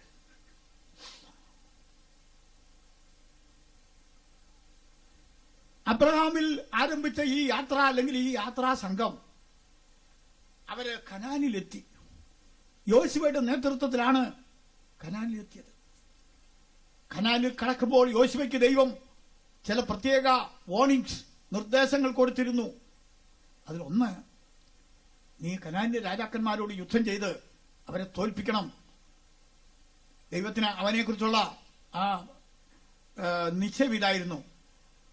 നിന്റെ ആയുഷ്കാലത്ത് ഒരിക്കലും ഒരൊറ്റ ശത്രു നിന്റെ മുമ്പിൽ നിൽക്കുകയില്ലെന്ന്. അതാണ് വാസ്തവത്തിൽ കൃപാവരം, അതാണ് വാഗ്ദത്തം. പ്രൈസലോ, നിന്റെ ജീവകാലത്ത് ഒരിക്കലും ഒരു ശത്രുവ് നിന്റെ മുമ്പിൽ നിൽക്കയില്ല. ചരിത്രം പഠിച്ചാൽ അറിയാം, അത് അങ്ങനെ തന്നെയായിരുന്നു. മോശയോട് എതിർത്ത ആളുകൾ വരെ ഉണ്ട്, പക്ഷേ യോശുവയോട് ആരും എതിർത്ത് വിജയിച്ചിട്ടില്ല. പ്രൈസലോ. എന്നാൽ യോശുവായ്ക്ക് ഒരു കൊച്ചു പാളിച്ച പറ്റിയിട്ടുണ്ട്. അത് അക്ഷരാർത്ഥത്തിലാണ് പറയുന്നത്, ആരും ആത്മാർത്ഥത്തിൽ എടുക്കരുത്. കനാനിലുള്ള ജാതികളെ, വിഗ്രഹാരാധികളും മറ്റുമായിരിക്കുന്ന ജാതികളെ പൂർണ്ണമായി തുടച്ചു മാറ്റുന്ന കാര്യത്തിൽ അവനും വേണ്ടതുപോലെ ശ്രദ്ധിച്ചില്ല. അതുകൊണ്ട് അത് പിന്നീട് ഇസ്രായേലിനൊരു കണിയായി തീർന്നു. എന്നാൽ ഞാൻ വീണ്ടും പറയട്ടെ, മരുഭൂമിയിൽ വെച്ച് ഒരു 40 ദിവസത്തേക്ക് മോശ ജനത്തിന്റെ ഇടയിൽ നിന്നൊന്നും മാറിയപ്പോൾ ഈ ജനം കിടന്ന് ബഹളമുണ്ടാക്കുകയാണ്. മോശയുടെ സഹോദരനായ അഹറോനോട് അവര് ആരവാരം മുഴക്കി നിലവിളിക്കുകയാണ്, ഞങ്ങൾക്കൊരു ദൈവത്തെ ഉണ്ടാക്കി തരിക. എനിക്കത് വായിക്കുമ്പോൾ വലിയ സങ്കടം തോന്നിയിട്ടുണ്ട്. ചെങ്കടല് പിളർക്കപ്പെടുന്ന അത്ഭുതം അവർ കണ്ടതാണ്. അല്ലെങ്കിൽ തന്നെ ഇതിനു മുൻപ് 10 ബാധകൾ അല്ലെങ്കിൽ അത്ഭുതങ്ങൾ മിസ്രൈമിൽ സംഭവിച്ചത് അവർക്കറിയാം. സംഹാരദൂതൻ അതേ മിസ്രൈമ്യ ഭവനങ്ങളിൽ സംഹാര താണ്ഡവം നടത്തിയ കഥ അവർ മറന്നിട്ടില്ല. ഇതൊക്കെ പോകട്ടെ, അവർ മരുഭൂമിയിൽ ഇപ്പോൾ ആയിരിക്കുന്ന സമയത്ത് തന്നെ ഒരു പെന്തിക്കോസുകാരന്റെ ചരിത്രത്തിൽ ഞാൻ അതുപോലൊരു അത്ഭുതം കണ്ടിട്ടില്ല. പകല് മേലോട്ട് നോക്കിയാൽ പില്ലർ ഓഫ് ക്ലൗഡ്, മേഘസ്തംഭം പന്തല് പോലെ നിൽക്കുകയാണ്. മഴക്കാറല്ല, മേഘവിധാനം. രാത്രിയാകുമ്പോൾ ആരോ ഒരു ദേവദാസൻ പറഞ്ഞ പോലെ അത് തിരിഞ്ഞു വരും, ലൈറ്റ് പ്രകാശിക്കും. പില്ലർ ഓഫ് ഫയർ, അഗ്നിസ്തംഭം രാത്രിയിൽ പ്രകാശിക്കും. ദൈവം കൂടെ ഉണ്ടെന്നുള്ളതിൽ ഇതിൽ കൂടുതൽ തെളിവെന്താ വേണ്ടിയത്? ഈ മേഘസ്തംഭത്തിന്റെ കീഴിൽ ഇരുന്നോണ്ടാ പറയുന്നത് ഞങ്ങൾക്ക് ദൈവത്തെ ഉണ്ടാക്കി തരണം. ഭയങ്കരം. Price the Lord. ഞാൻ നിങ്ങളോട് കാര്യം ചോദിക്കട്ടെ, ഞങ്ങൾക്കൊരു ദൈവത്തെ ഉണ്ടാക്കി തരണമെന്നല്ലേ ഈ ജനം പറഞ്ഞത്? കുറഞ്ഞ പക്ഷം മനുഷ്യന്റെ രൂപത്തിലെങ്കിലും ഒരെണ്ണം ഉണ്ടാക്കി കൊടുക്കുകയായിരുന്നെങ്കിൽ മര്യാദയെങ്കിലും ഉണ്ടായിരുന്നു. എന്നാൽ നമ്മുടെ വലിയച്ഛൻ ഉണ്ടാക്കി കൊടുത്തത് 4 കാലും വാലും കൂർത്ത മുഖമുള്ള ഒരു ദൈവത്തെയാണ്. ഇതെങ്ങനെ പറ്റിയെന്ന് ഞാൻ പലപ്പോഴും ചിന്തിച്ചിട്ടുണ്ട്. ഒത്തിരി നാൾ മിസ്രൈമി കഴിഞ്ഞുകൂടിയതിന്റെ ബാക്കി പത്രമായിരുന്നു. പലരുടെയും മനസ്സിൽ പറ്റിപ്പിടിക്കുന്നതായിട്ടുള്ള പല കാര്യങ്ങളുണ്ട്. ഒരിക്കലെ പെന്തിക്കോസ്തി വന്ന ഒരാള്, സ്ഥലവും കാലമൊന്നും എന്നോട് ചോദിക്കരുത്, സഭായോഗത്തിൽ ഏതാണ്ട് അഭിപ്രായ വ്യത്യാസം വന്നപ്പോൾ എഴുന്നേറ്റ് ഇന്ന് പാസ്റ്ററോടും കൂട്ടുസഹോദരന്മാരോടും പറഞ്ഞു, ഞാൻ പോകുന്നിടത്തുണ്ടല്ലോ വാതിലടച്ചേച്ചല്ല വന്നിരിക്കുന്നത് എന്ന് പറഞ്ഞാല് ഇപ്പൊ ചെന്നാലും സ്വാഗതം അവിടെ ഉണ്ടെന്ന്. അപ്പൊ ഇദ്ദേഹത്തിന്റെ രക്ഷിക്കപ്പെടലും സ്നാനപ്പെടലും ഒക്കെ അതിന് എത്രത്തോളം ആഴമുണ്ടെന്നുള്ളത് ആ പ്രസ്താവനയിൽ നിന്ന് നമുക്ക് മനസ്സിലാക്കാൻ കഴിയും. അങ്ങനെ തിരിച്ചു പോകാമായിരുന്നെങ്കിൽ ഒരിക്കലും മോശ ചെങ്കടലിലെ വെള്ളം രണ്ടാമത് ഒന്നിപ്പിക്കുകയില്ലായിരുന്നു. മരുഭൂമിയിൽ എപ്പോഴെങ്കിലും അത്യാവശ്യം വരുമ്പോൾ മിസ്രൈമിലേക്ക് പോകാൻ ആഗ്രഹം ഉള്ളവർക്ക് വേണ്ടി ചെങ്കടല് 2ആയിട്ട് ഭാഗിച്ചിട്ടിട്ടുണ്ട് എന്നവരോട് പറയുമായിരുന്നു. അവ ഇറങ്ങി തിരിച്ചവൻ ഒരു കാരണവശാലും പുറകോട്ട് പോകരുതെന്നുള്ളതാണ് ദൈവത്തിന്റെ പ്രമാണം. അതുപോലെ തന്നെ മിസ്രൈമിൽ നിന്ന് പുറപ്പെട്ട ഒരു വ്യക്തി മിസ്രൈമിൽ കണ്ടു പരിചയിച്ചതായിട്ടുള്ള ആരാധന സമ്പ്രദായങ്ങൾ അവന്റെ മനസ്സിൽ പോലും ഓർക്കുകയും ഒരിക്കലും അതിന് മൂർത്തഭാവം കൊടുക്കുകയും അതിനെ ആരാധിക്കുകയും ചെയ്യുവാൻ പാടില്ലാത്തതാണ്. അതിന് വിപരീതമായിട്ടൊക്കെയും സംഭവിച്ചു. നിങ്ങൾക്കറിയാമോ, 3000 പേരാണ് അന്ന് കൊല്ലപ്പെട്ടത്. ഭയങ്കരം. ഞാൻ അതിവേഗം പറയട്ടെ. ദൈവത്തിന് സ്തോത്രം. ദൈവജനത്തിന്റെ ചരിത്രം നമ്മൾ നോക്കിയാൽ ഒരിക്കൽ ആഘോഷപൂർവമായ ഒരു പുറപ്പെടൽ നടത്തി എന്നുള്ളത് കൊണ്ട് മാത്രം അത് തീരുന്നില്ല. മരണപര്യന്തം വിശ്വസ്തനായിരിക്ക, എന്നാൽ ഞാൻ ജീവകിരീടം നിനക്ക് നൽകും. ഇവിടെ ഇരിക്കുന്ന ഒരുമാതിരി പ്രായമുള്ള കർത്താവിന്റെ ദാസന്മാർക്കും ഞങ്ങളുടെ ഈ അതുപോലൊക്കെയുള്ള ഏജിലൊക്കെയുള്ള പല ആളുകൾക്കും അറിയാം. കുറെ വർഷങ്ങൾക്ക് മുമ്പ് എന്നോട് കൂടെ ഇറങ്ങിയ ഒരു വൈദികൻ ഉണ്ടായി. അത് എന്നെക്കാളൊക്കെ നല്ല കൃപാവരങ്ങളും ഒക്കെ ഉള്ള ആളായിരുന്നു. സത്യം, എനിക്ക് നേരിട്ടറിയാവുന്ന കാര്യമാണ്. ഞാൻ ഉൾപ്പെടെ പല യോഗങ്ങളിലും പ്രസംഗിക്കുമ്പോൾ അതെങ്ങനെ കാണിച്ച് പ്രസംഗിക്കുന്ന ഞാൻ കണ്ടിട്ടുണ്ട്. എന്റെ കഴുത്ത് വെട്ടി താഴെയിട്ടാൽ എന്റെ തല നിന്നുകൊണ്ട് ഈ സത്യം പ്രസ്താവിക്കുന്നു. ഒരിക്കൽ ഞാൻ വേറെ സഹോദരന്റെ കൂടെ, ഒരു പാസ്റ്ററുടെ കൂടെ തിരുവല്ല ഭാഗത്തൂടെ ഇങ്ങനെ നടന്നു പോകുമ്പോൾ പിന്മാറ്റത്തിൽ പോയ ഈ മനുഷ്യൻ ആ റോഡ് സൈഡിൽ നിൽക്കുന്നു. അദ്ദേഹത്തെ കണ്ടിട്ട് ഒന്നും സംസാരിക്കാൻ എനിക്ക് തോന്നിയില്ലെങ്കിലും മനുഷ്യത്വമില്ല എങ്ങനെയാ പോകുന്നെന്ന് വിചാരിച്ച് ഞാൻ ചോദിച്ചു, അച്ചോ ഇങ്ങനെയുണ്ട്? സുഖമായിരിക്കും. അപ്പൊ എന്റെ കൂടെയുള്ള ആള് എന്നോട് ചോദിച്ചു, അതാരാ? ഞാൻ പറഞ്ഞു, അതാ തെങ്ങയില്ലേ.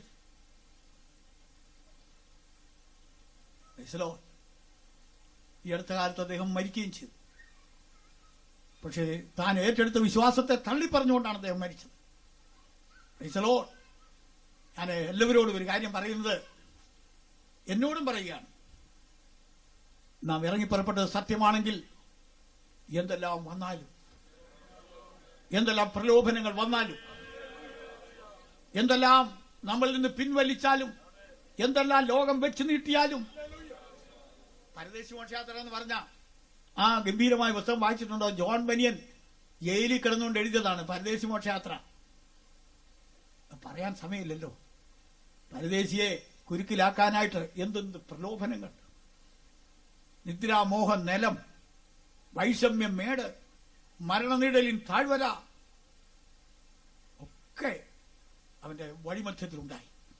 ഒടുവിൽ മരണയോർദാനും ഉണ്ടായിരുന്നു. അതിനെല്ലാം മറികടന്നവൻ ബെയൂല നാട്ടിലെത്തി. Praise the Lord, hallelujah. ആദ്യമായിട്ട് അതെ, നമ്മൾ ഉൽപ്പത്തി പുസ്തകം പഠിക്കുമ്പോൾ ദൈവത്തിൽ നിന്ന് അകന്നു പോയിട്ടുണ്ട് ആദാമ്യ സന്തതി ഭൂമിയുടെ ഒരു പ്രത്യേക ഭാഗത്ത്, എനിക്ക് തോന്നുന്നു ജോഗ്രാഫിക്കലായിട്ട് ഇവിടുന്ന് ഒത്തിരി അകലത്തിലല്ലെന്ന് തോന്നുന്നു ആ സ്ഥലം. ഷിനാർ എന്ന് പറയുന്ന ഒരു സ്ഥലത്ത്, മെസപ്പൊട്ടേമിയ എന്ന് പറയുന്ന ഒരു വലിയ ഭൂഭാഗത്തിന്റെ ഒരു പ്രത്യേക സ്ഥലമാണ്. ബാബിലോൺ എന്ന് പിന്നീട് അറിയപ്പെടുന്ന ഒരു സ്ഥലമാണ്. ബാബേൽ എന്നും അതിന് പേരുണ്ട്. അവിടെ നിമ്രോദ് എന്ന് പേരുള്ള ഒരു മനുഷ്യന്റെ നേതൃത്വത്തിൽ, അയാളുടെ ഭാര്യയുടെ പേര് ചരിത്രത്തിലുണ്ട്, വേദപുസ്തകത്തിൽ പറയുന്നില്ല, സെമിറാമീസ് എന്നാണ്. ഇവർ രണ്ടുപേരും കൂടിയാണ് ലോകത്തിൽ മതങ്ങൾ ഉണ്ടാക്കിയത്. ദൈവത്തിന് വിരോധമായിട്ടുള്ള രാഷ്ട്രീയം, മതം, കലാപരിപാടികൾ എന്ന് ലോകത്തിൽ ഇന്ന് അറിയപ്പെടുന്ന ഒത്തിരി മാനുഷിക പ്രസ്ഥാനങ്ങളും പ്രവർത്തനങ്ങളും ഉണ്ടല്ലോ, അതിനെല്ലാം രൂപകൽപ്പന ചെയ്തത് ഈ രണ്ടുപേരും കൂടിയായിരുന്നു എന്ന് പറയുന്നു. അത് നിങ്ങൾക്ക് വേദപുസ്തകത്തിൽ വായിക്കാം. ഒന്നിച്ചു കൂട്ടി ആകാശം മുട്ടുന്ന ഈ ദുബായിലൊക്കെ ഉള്ള വലിയ കെട്ടിടത്തെക്കാളും പൊക്കമുള്ള ഒരു കെട്ടിടം പണിയാനായിരുന്നു പരിപാടിയെന്ന് തോന്നുന്നു. എന്നിട്ട് ദൈവം തമ്പുരാൻ അത് കണ്ട് കൊതിക്കണം എന്നും പറഞ്ഞാ പണി തുടങ്ങിയത്.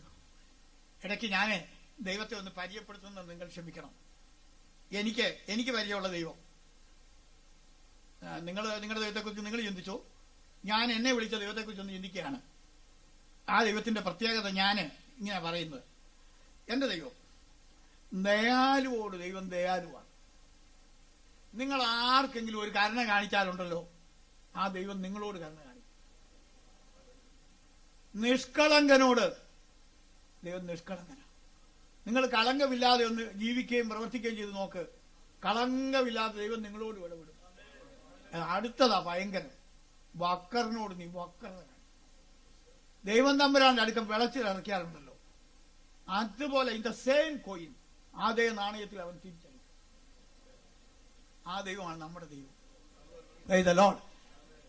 ദൈവത്തോട് മത്സരിച്ച് കെട്ടുപണി ചെയ്യാൻ ശ്രമിച്ചപ്പോൾ സ്വർഗത്തിൽ നിന്ന് ഇറങ്ങി വന്ന് ശിഥിലമാക്കി കളഞ്ഞു. Praise the Lord. എല്ലാം പെറുക്കിക്കൊണ്ട് ഓടി. സാത്താന് പിന്നെ ഒരു പ്രത്യേകതയുണ്ട്, ഇതുപോലെ നാണം കെട്ടിയ ഒരുത്തനെ ആകാശത്തിന് കീഴിൽ ഞാൻ വേറെ കണ്ടിട്ടില്ല. നമ്മുടെ കർത്താവ് 3 പ്രാവശ്യം 3 പരീക്ഷയിൽ, വൈദവേ നിങ്ങൾ ശ്രദ്ധിക്കണം, കർത്താവിന് പരീക്ഷ ഉണ്ടായെന്നും പറഞ്ഞ് ഒത്തിരി പേര് പ്രസംഗിച്ചുകൊണ്ട് നടക്കുകയാണ്. ഞാൻ എഴുതി തരാം, he had no temptation, he had only examination. കർത്താവിന് ഒരു പരീക്ഷ ഉണ്ടായിട്ടില്ല, കാരണം സ്വർഗീയ ശരീരമാണ് തന്റേത്. അവൻ ജനിക്കുമ്പോഴേ വിശുദ്ധ പ്രജയെന്ന അവന്റെ പേര്. ഈ സൃഷ്ടിയിൽ ഉൾപ്പെടാത്തതായി വലിപ്പവും തികവുമേറിയ ഒരു കൂടാരമെന്നാണ് അവന്റെ ശരീരത്തെ വിശേഷിപ്പിച്ചിരിക്കുന്നത്. അവിടെ കാർണൽ പ്ലഷേഴ്സ്, ജഡമോഹത്തിനോ അങ്ങനെ യാതൊരു കാര്യങ്ങൾക്കോ യാതൊരു സ്ഥാനവുമില്ല. അതവിടെ നിൽക്കട്ടെ. അതെ, ആ കർത്താവായ യേശു 3 പരീക്ഷയിൽ ഇവനെ തോപ്പിച്ച് ഓടിച്ചു.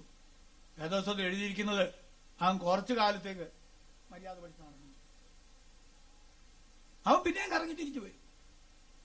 അതുകൊണ്ട് മരണപര്യന്തം വിശ്വസ്തനായിരിക്കുന്നില്ലെങ്കിൽ എന്നെങ്കിലും ഇവൻ ഒരിക്കൽ നമ്മളെ കുരുക്കിടാനായിട്ട് ശ്രമിക്കും. നമുക്ക് ചിന്താവിഷയത്തിലേക്ക് നോടി വരാം. ഞാൻ സമയപരിമിതി പാലിച്ച് നിർത്തുകയും ചെയ്യും. ദൈവത്തിന് സ്തോത്രം. അങ്ങനെ ബാബിലോണിൽ തടയപ്പെട്ടതായിട്ടുള്ള മനുഷ്യന്റെ പരിശ്രമങ്ങൾ തൽക്കാലത്തേക്ക് അവിടെ ശിഥിലമായി തീർന്നെങ്കിലും സാത്താൻ പിന്നീട് അവസരങ്ങൾ എടുത്ത് അതേ പ്രതലത്തിൽ അതേ പശ്ചാത്തലത്തിൽ തന്നെ ഒന്നാമത്തെ സാമ്രാജ്യം പടുത്തുയർത്തി. Babylon empire. Praise the lord. നിങ്ങൾ വായിച്ചു നോക്കുക. ദാനിയേൽ പ്രവചനം, എസെക്കിയേൽ പ്രവചനം, വിലാപങ്ങളുടെ പുസ്തകം, യെരമ്യ പ്രവചനത്തിന്റെ ചില ഭാഗങ്ങളൊക്കെ പശ്ചാത്തലമാക്കി നിങ്ങൾ അങ്ങോട്ട് പഠിക്കുമ്പോൾ നിങ്ങൾക്ക് കാണാൻ സാധിക്കും. അല്ലെങ്കിൽ തന്നെ ദാനിയേലിന്റെ ചരിത്രമൊക്കെ കുഞ്ഞുങ്ങളെ സൺഡേ സ്കൂളിൽ പഠിച്ചിട്ടില്ലേ? രാഷ്ട്രീയത്തിനകത്ത് തന്നെ ആരാധനയുമുണ്ട്. 40 ദിവസത്തേക്ക് അല്ലെങ്കിൽ 30 ദിവസത്തേക്ക് രാജാവിനോട് പ്രാർത്ഥിക്കണം. ചന്ദ്രക്ക് മേശക്ക് അഭേദനഗോവിന്റെ കൽപ്പന, അവർക്കുള്ള കൽപ്പന, സ്വർണ്ണബിംബത്തെ നമിക്കണം. രാഷ്ട്രവും മതവും കൂടെ കെട്ടുപിണഞ്ഞു കിടക്കുകയാണ്. സാത്താന്റെ പരിപാടിയാണ്. എല്ലാ സാമ്രാജ്യങ്ങളും അതിന്റെ പിന്തുടർച്ചയായി ഇന്ന് വരെ നിലനിൽക്കുന്ന എല്ലാ സാമ്രാജ്യങ്ങളും എല്ലാ മതങ്ങളും ഞാൻ തരിതീർത്ത് പറയുകയാണ്, സാത്താനാൽ ഭരിക്കപ്പെടുന്നതാണ്. ലോകത്തിൽ നിന്ന് മനുഷ്യൻ കൈകാര്യം ചെയ്യുന്ന എല്ലാ കലാപരിപാടികളും എല്ലാ സാഹിത്യ പ്രസ്ഥാനങ്ങളും സാത്താനാൽ നയിക്കപ്പെടുകയാണ്. നല്ല അംശങ്ങളൊക്കെ അതിനകത്തുണ്ടെന്ന് തോന്നിയാലും അതിന്റെ ബ്രൈഡിൽ അതിന്റെ കടിഞ്ഞാണ് പിടിച്ചിരിക്കുന്നത് സാത്താനാണ്. ദൈവത്തിന് സ്തോത്രം. ഈ ബാബിലോണിൽ നിന്നാണ് ദൈവം തന്റെ ദാസനായ അബ്രഹാമിനെയും അവന്റെ പ്രിയപ്പെട്ടവരെയും വിളിച്ചിറക്കിയത്. നിങ്ങൾ അറിയണം, ബാബിലോന്യ സമ്പ്രദായങ്ങളെ, ബാബിലോന്യ ആരാധനകളെ, ബാബിലോന്യ ബാന്ധവങ്ങളെ വിട്ടിറങ്ങണമെന്ന് പറഞ്ഞുകൊണ്ടാണ് അവരെ അവിടെ നിന്ന് വേർപെടുത്തിയത്. എന്നാൽ സംഭവിച്ച കേൾക്കണോ? അവിടെ നിന്ന് പുറപ്പെട്ടെങ്കിലും ബാബിലോന്യ സമ്പ്രദായങ്ങൾ അവരുടെ ഹൃദയത്തിലുണ്ടായി. അതുകൊണ്ട് തക്ക സമയം വന്നപ്പോൾ അതിന് മൂർത്തഭാവം, കോൺക്രീറ്റ് ഫോം ഉണ്ടായി. അവർ പിന്നീട് ബാബിലോന്യ ആരാധനയിലേക്ക് വഴുതിപ്പോയി. അപ്പോഴാണ് ഞാൻ ആ ഭാഗമൊക്കെ നന്നായിട്ട് ഓർക്കുന്നുണ്ട്. ആമോസ് എന്ന് പറയുന്ന ഒരു പ്രവാചകനെ ദൈവം പ്രത്യേകം എഴുന്നേൽപ്പിച്ചു. സത്യം പറഞ്ഞാല് ദേവദാസന്മാരിൽ എത്തിദ്ധരിക്കല്ലേ, ഇന്ന് പല ദൈവദാസന്മാരെ ഞാൻ ശ്രദ്ധിച്ചിട്ടുണ്ട്. ബൈബിൾ കോളേജിലൊക്കെ പഠിച്ചേച്ച് കുറച്ച് തിയോളജിയൊക്കെ പഠിച്ചിങ്ങോട്ട് ഇറങ്ങിയ പലരെ, എല്ലാവരും ഞാൻ പറയുന്നില്ല, അടുത്തിടപെടുമ്പോ ഉണ്ടല്ലോ മോനെ ഒടിഞ്ഞ കുന്തം പോലെ, മൂർച്ചയില്ല. ഒരു മരണ വീട്ടിൽ ചെന്ന് ദുഃഖത്തിരിക്കുന്ന ആളുകളെ ആശ്വസിപ്പിക്കേണ്ടതിന് പകരം മരണം എന്നുള്ളതിന് ഗ്രീക്കിലുള്ള വാക്ക്. ഈ രീതിയിൽ ആ കാര്യങ്ങൾ മുമ്പോട്ട് പോകുന്നു. അതുകൊണ്ട് ഉപരിപഠനം തെറ്റാന്ന് പറഞ്ഞില്ല, ഞാനും ചാരമൊക്കെ പഠിച്ചവനാണ്. അതുകൊണ്ട് ദൈവം പലതരത്തിലുള്ള പ്രവാചകന്മാരെ ഉപയോഗിച്ചെങ്കിലും എനിക്ക് ആമോസിനെ ദൈവം വിളിച്ചതാണ് എനിക്ക് ഏറ്റവും സന്തോഷമായിട്ട് തോന്നിയത്. എന്താണെന്നറിയാമോ? മറ്റു പല പ്രവാചകന്മാരും പ്രവാചക ശിഷ്യന്മാരായിട്ട് പഠിച്ച് ഒക്കെ വന്നവരാണ്. എന്നാൽ ഈ പുള്ളി ആടിനെ തീറ്റി കാട്ടത്തിപ്പഴവും പെറുക്കിക്കൊണ്ട് നടന്നൊരു ആളാണ്. ബൈബിൾ കോളേജിലും പോയിട്ടില്ല, ഒന്നും പോയില്ല. പിന്നെ പുള്ളിക്കൊരു പ്രത്യേകത ഉണ്ടായിരുന്നു. ഈ കാട്ടത്തിപ്പഴം പെറുക്കുന്ന കൂട്ടത്തിൽ അതിനെ സോർട്ട് ചെയ്യുമ്പോൾ 2 തരത്തിലുള്ള പഴമായിട്ടാണ് അതിനെ തിരിക്കുന്നത്. ഒന്ന്, തീരെ പോയി ചന്തയിൽ കൊണ്ടുവന്ന് ആരും വാങ്ങിക്കാതെ, പിന്നെ ഒരുമാതിരി കൊള്ളാവുന്നു.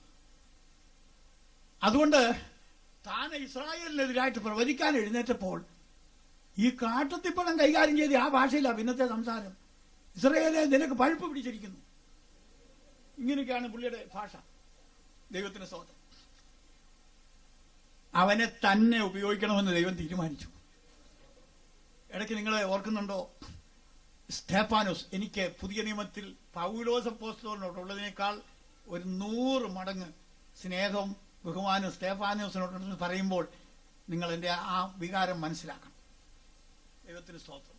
സ്തേഫാനോസ് പ്രസംഗിക്കുമ്പോൾ, ഇസ്രായേൽ ഗൃഹമേ, നിങ്ങൾ എനിക്ക് 40 സംവത്സരം മരുഭൂമിയിൽ ഹനനയാഗങ്ങളും ഭോജനയാഗങ്ങളും അർപ്പിച്ചുവോ?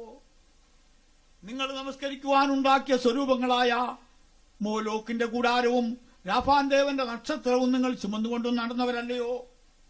ഞാൻ നിങ്ങളെ ബാബിലോനപ്പുറം പ്രവസിപ്പിക്കും. ഇങ്ങനെയുള്ള കാര്യങ്ങളൊക്കെ വിളിച്ചു പറഞ്ഞു. അത് എവിടുന്നാന്നറിയാമോ? ആമോസ് പ്രവാചകന്റെ പ്രവചനത്തിൽ ആമോസ് വിളിച്ചു പറഞ്ഞു, ഇസ്രായേൽ ഗൃഹമേ, നിങ്ങൾ ബാബിലോണിൽ നിന്ന് വേർതിരിക്കപ്പെട്ടവരാണ്.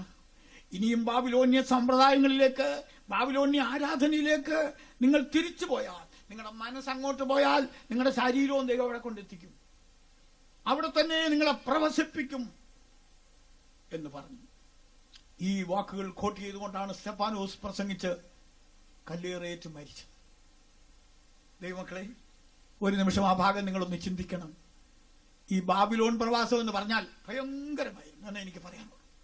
ദൈവം തന്റെ ജനത്തിന്റെ പാപത്തെ സന്ദർശിക്കുമ്പോൾ ബാലശിക്ഷകൾ നൽകാറുണ്ട്. ബാലശിക്ഷകളിൽ യഥാസ്ഥാനപ്പെടുന്നതാണ് നല്ലത്. എന്നാൽ ബാലശിക്ഷ കൊണ്ട് ഒരു ദൈവവൈതൽ യഥാസ്ഥാനപ്പെടുന്നില്ലെങ്കിൽ ദൈവം മനസ്സില്ലാ മനസ്സോടെ വെച്ചിരിക്കുന്ന ആ ശിക്ഷയാണ് ബാബിലോൺ ശിക്ഷ.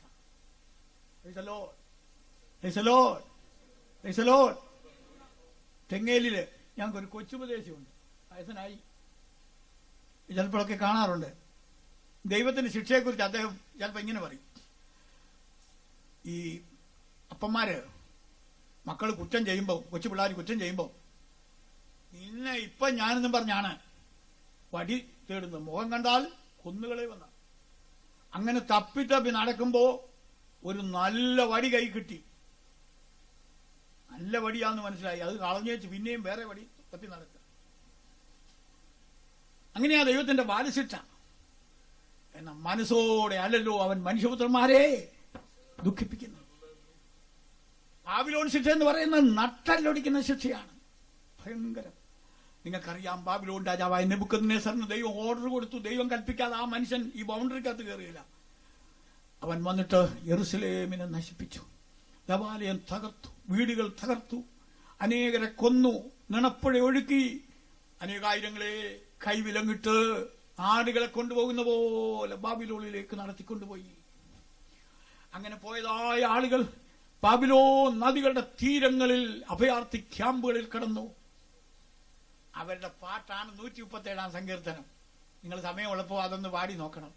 അത് പാടിയാ വലിയ പക്വതയിലാ പാടിയെന്നൊക്കെ തോന്നും, പക്ഷേ അങ്ങനെയല്ല. ബാബിലോൺ നദികളുടെ തീരത്ത് ഞങ്ങൾ ഇരുന്നു, സിയോനെ ഓർത്ത് ഞങ്ങൾ കരഞ്ഞു.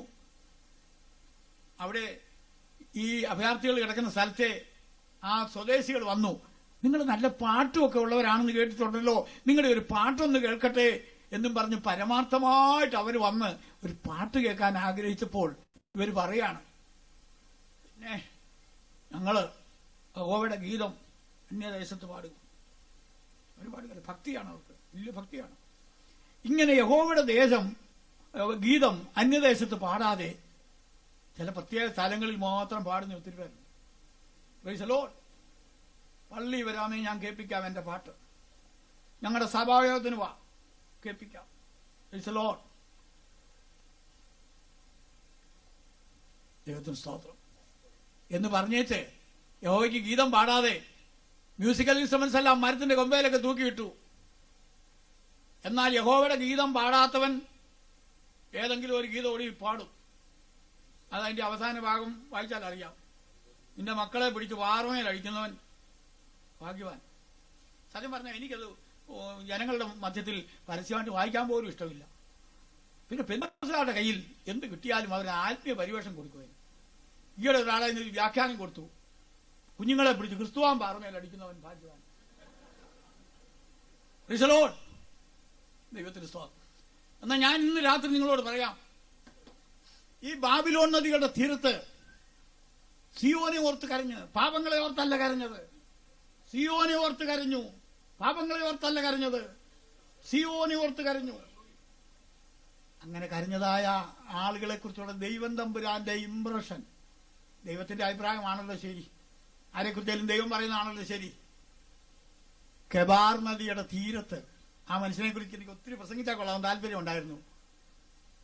ആ പ്രവാസികളുടെ നടുക്ക് ഒരു ദൈവ മനുഷ്യനുണ്ടായിരുന്നു, ചെറുപ്പക്കാരൻ. ബാക്കി ഒരു 3-4 പേര് ദൈവം അങ്ങനെയാണ് അവരെ തെരഞ്ഞെടുത്തത്. അവർ കൊട്ടാരം സർവീസിലേക്ക് പോയി. ദാനിയേല്, വിശായേല്, അസറിയ, ഹാനനിയ എന്ന് പറയുന്ന 4 ചെറുപ്പക്കാര്, നല്ല സമർത്ഥന്മാരും യോഗ്യന്മാരുമായ 3-4 പേരെ കൊട്ടാരത്തിലെ ഉദ്യോഗത്തിന് വേണ്ടി റിക്രൂട്ട് ചെയ്ത് അങ്ങോട്ട് കൊണ്ടുപോയി.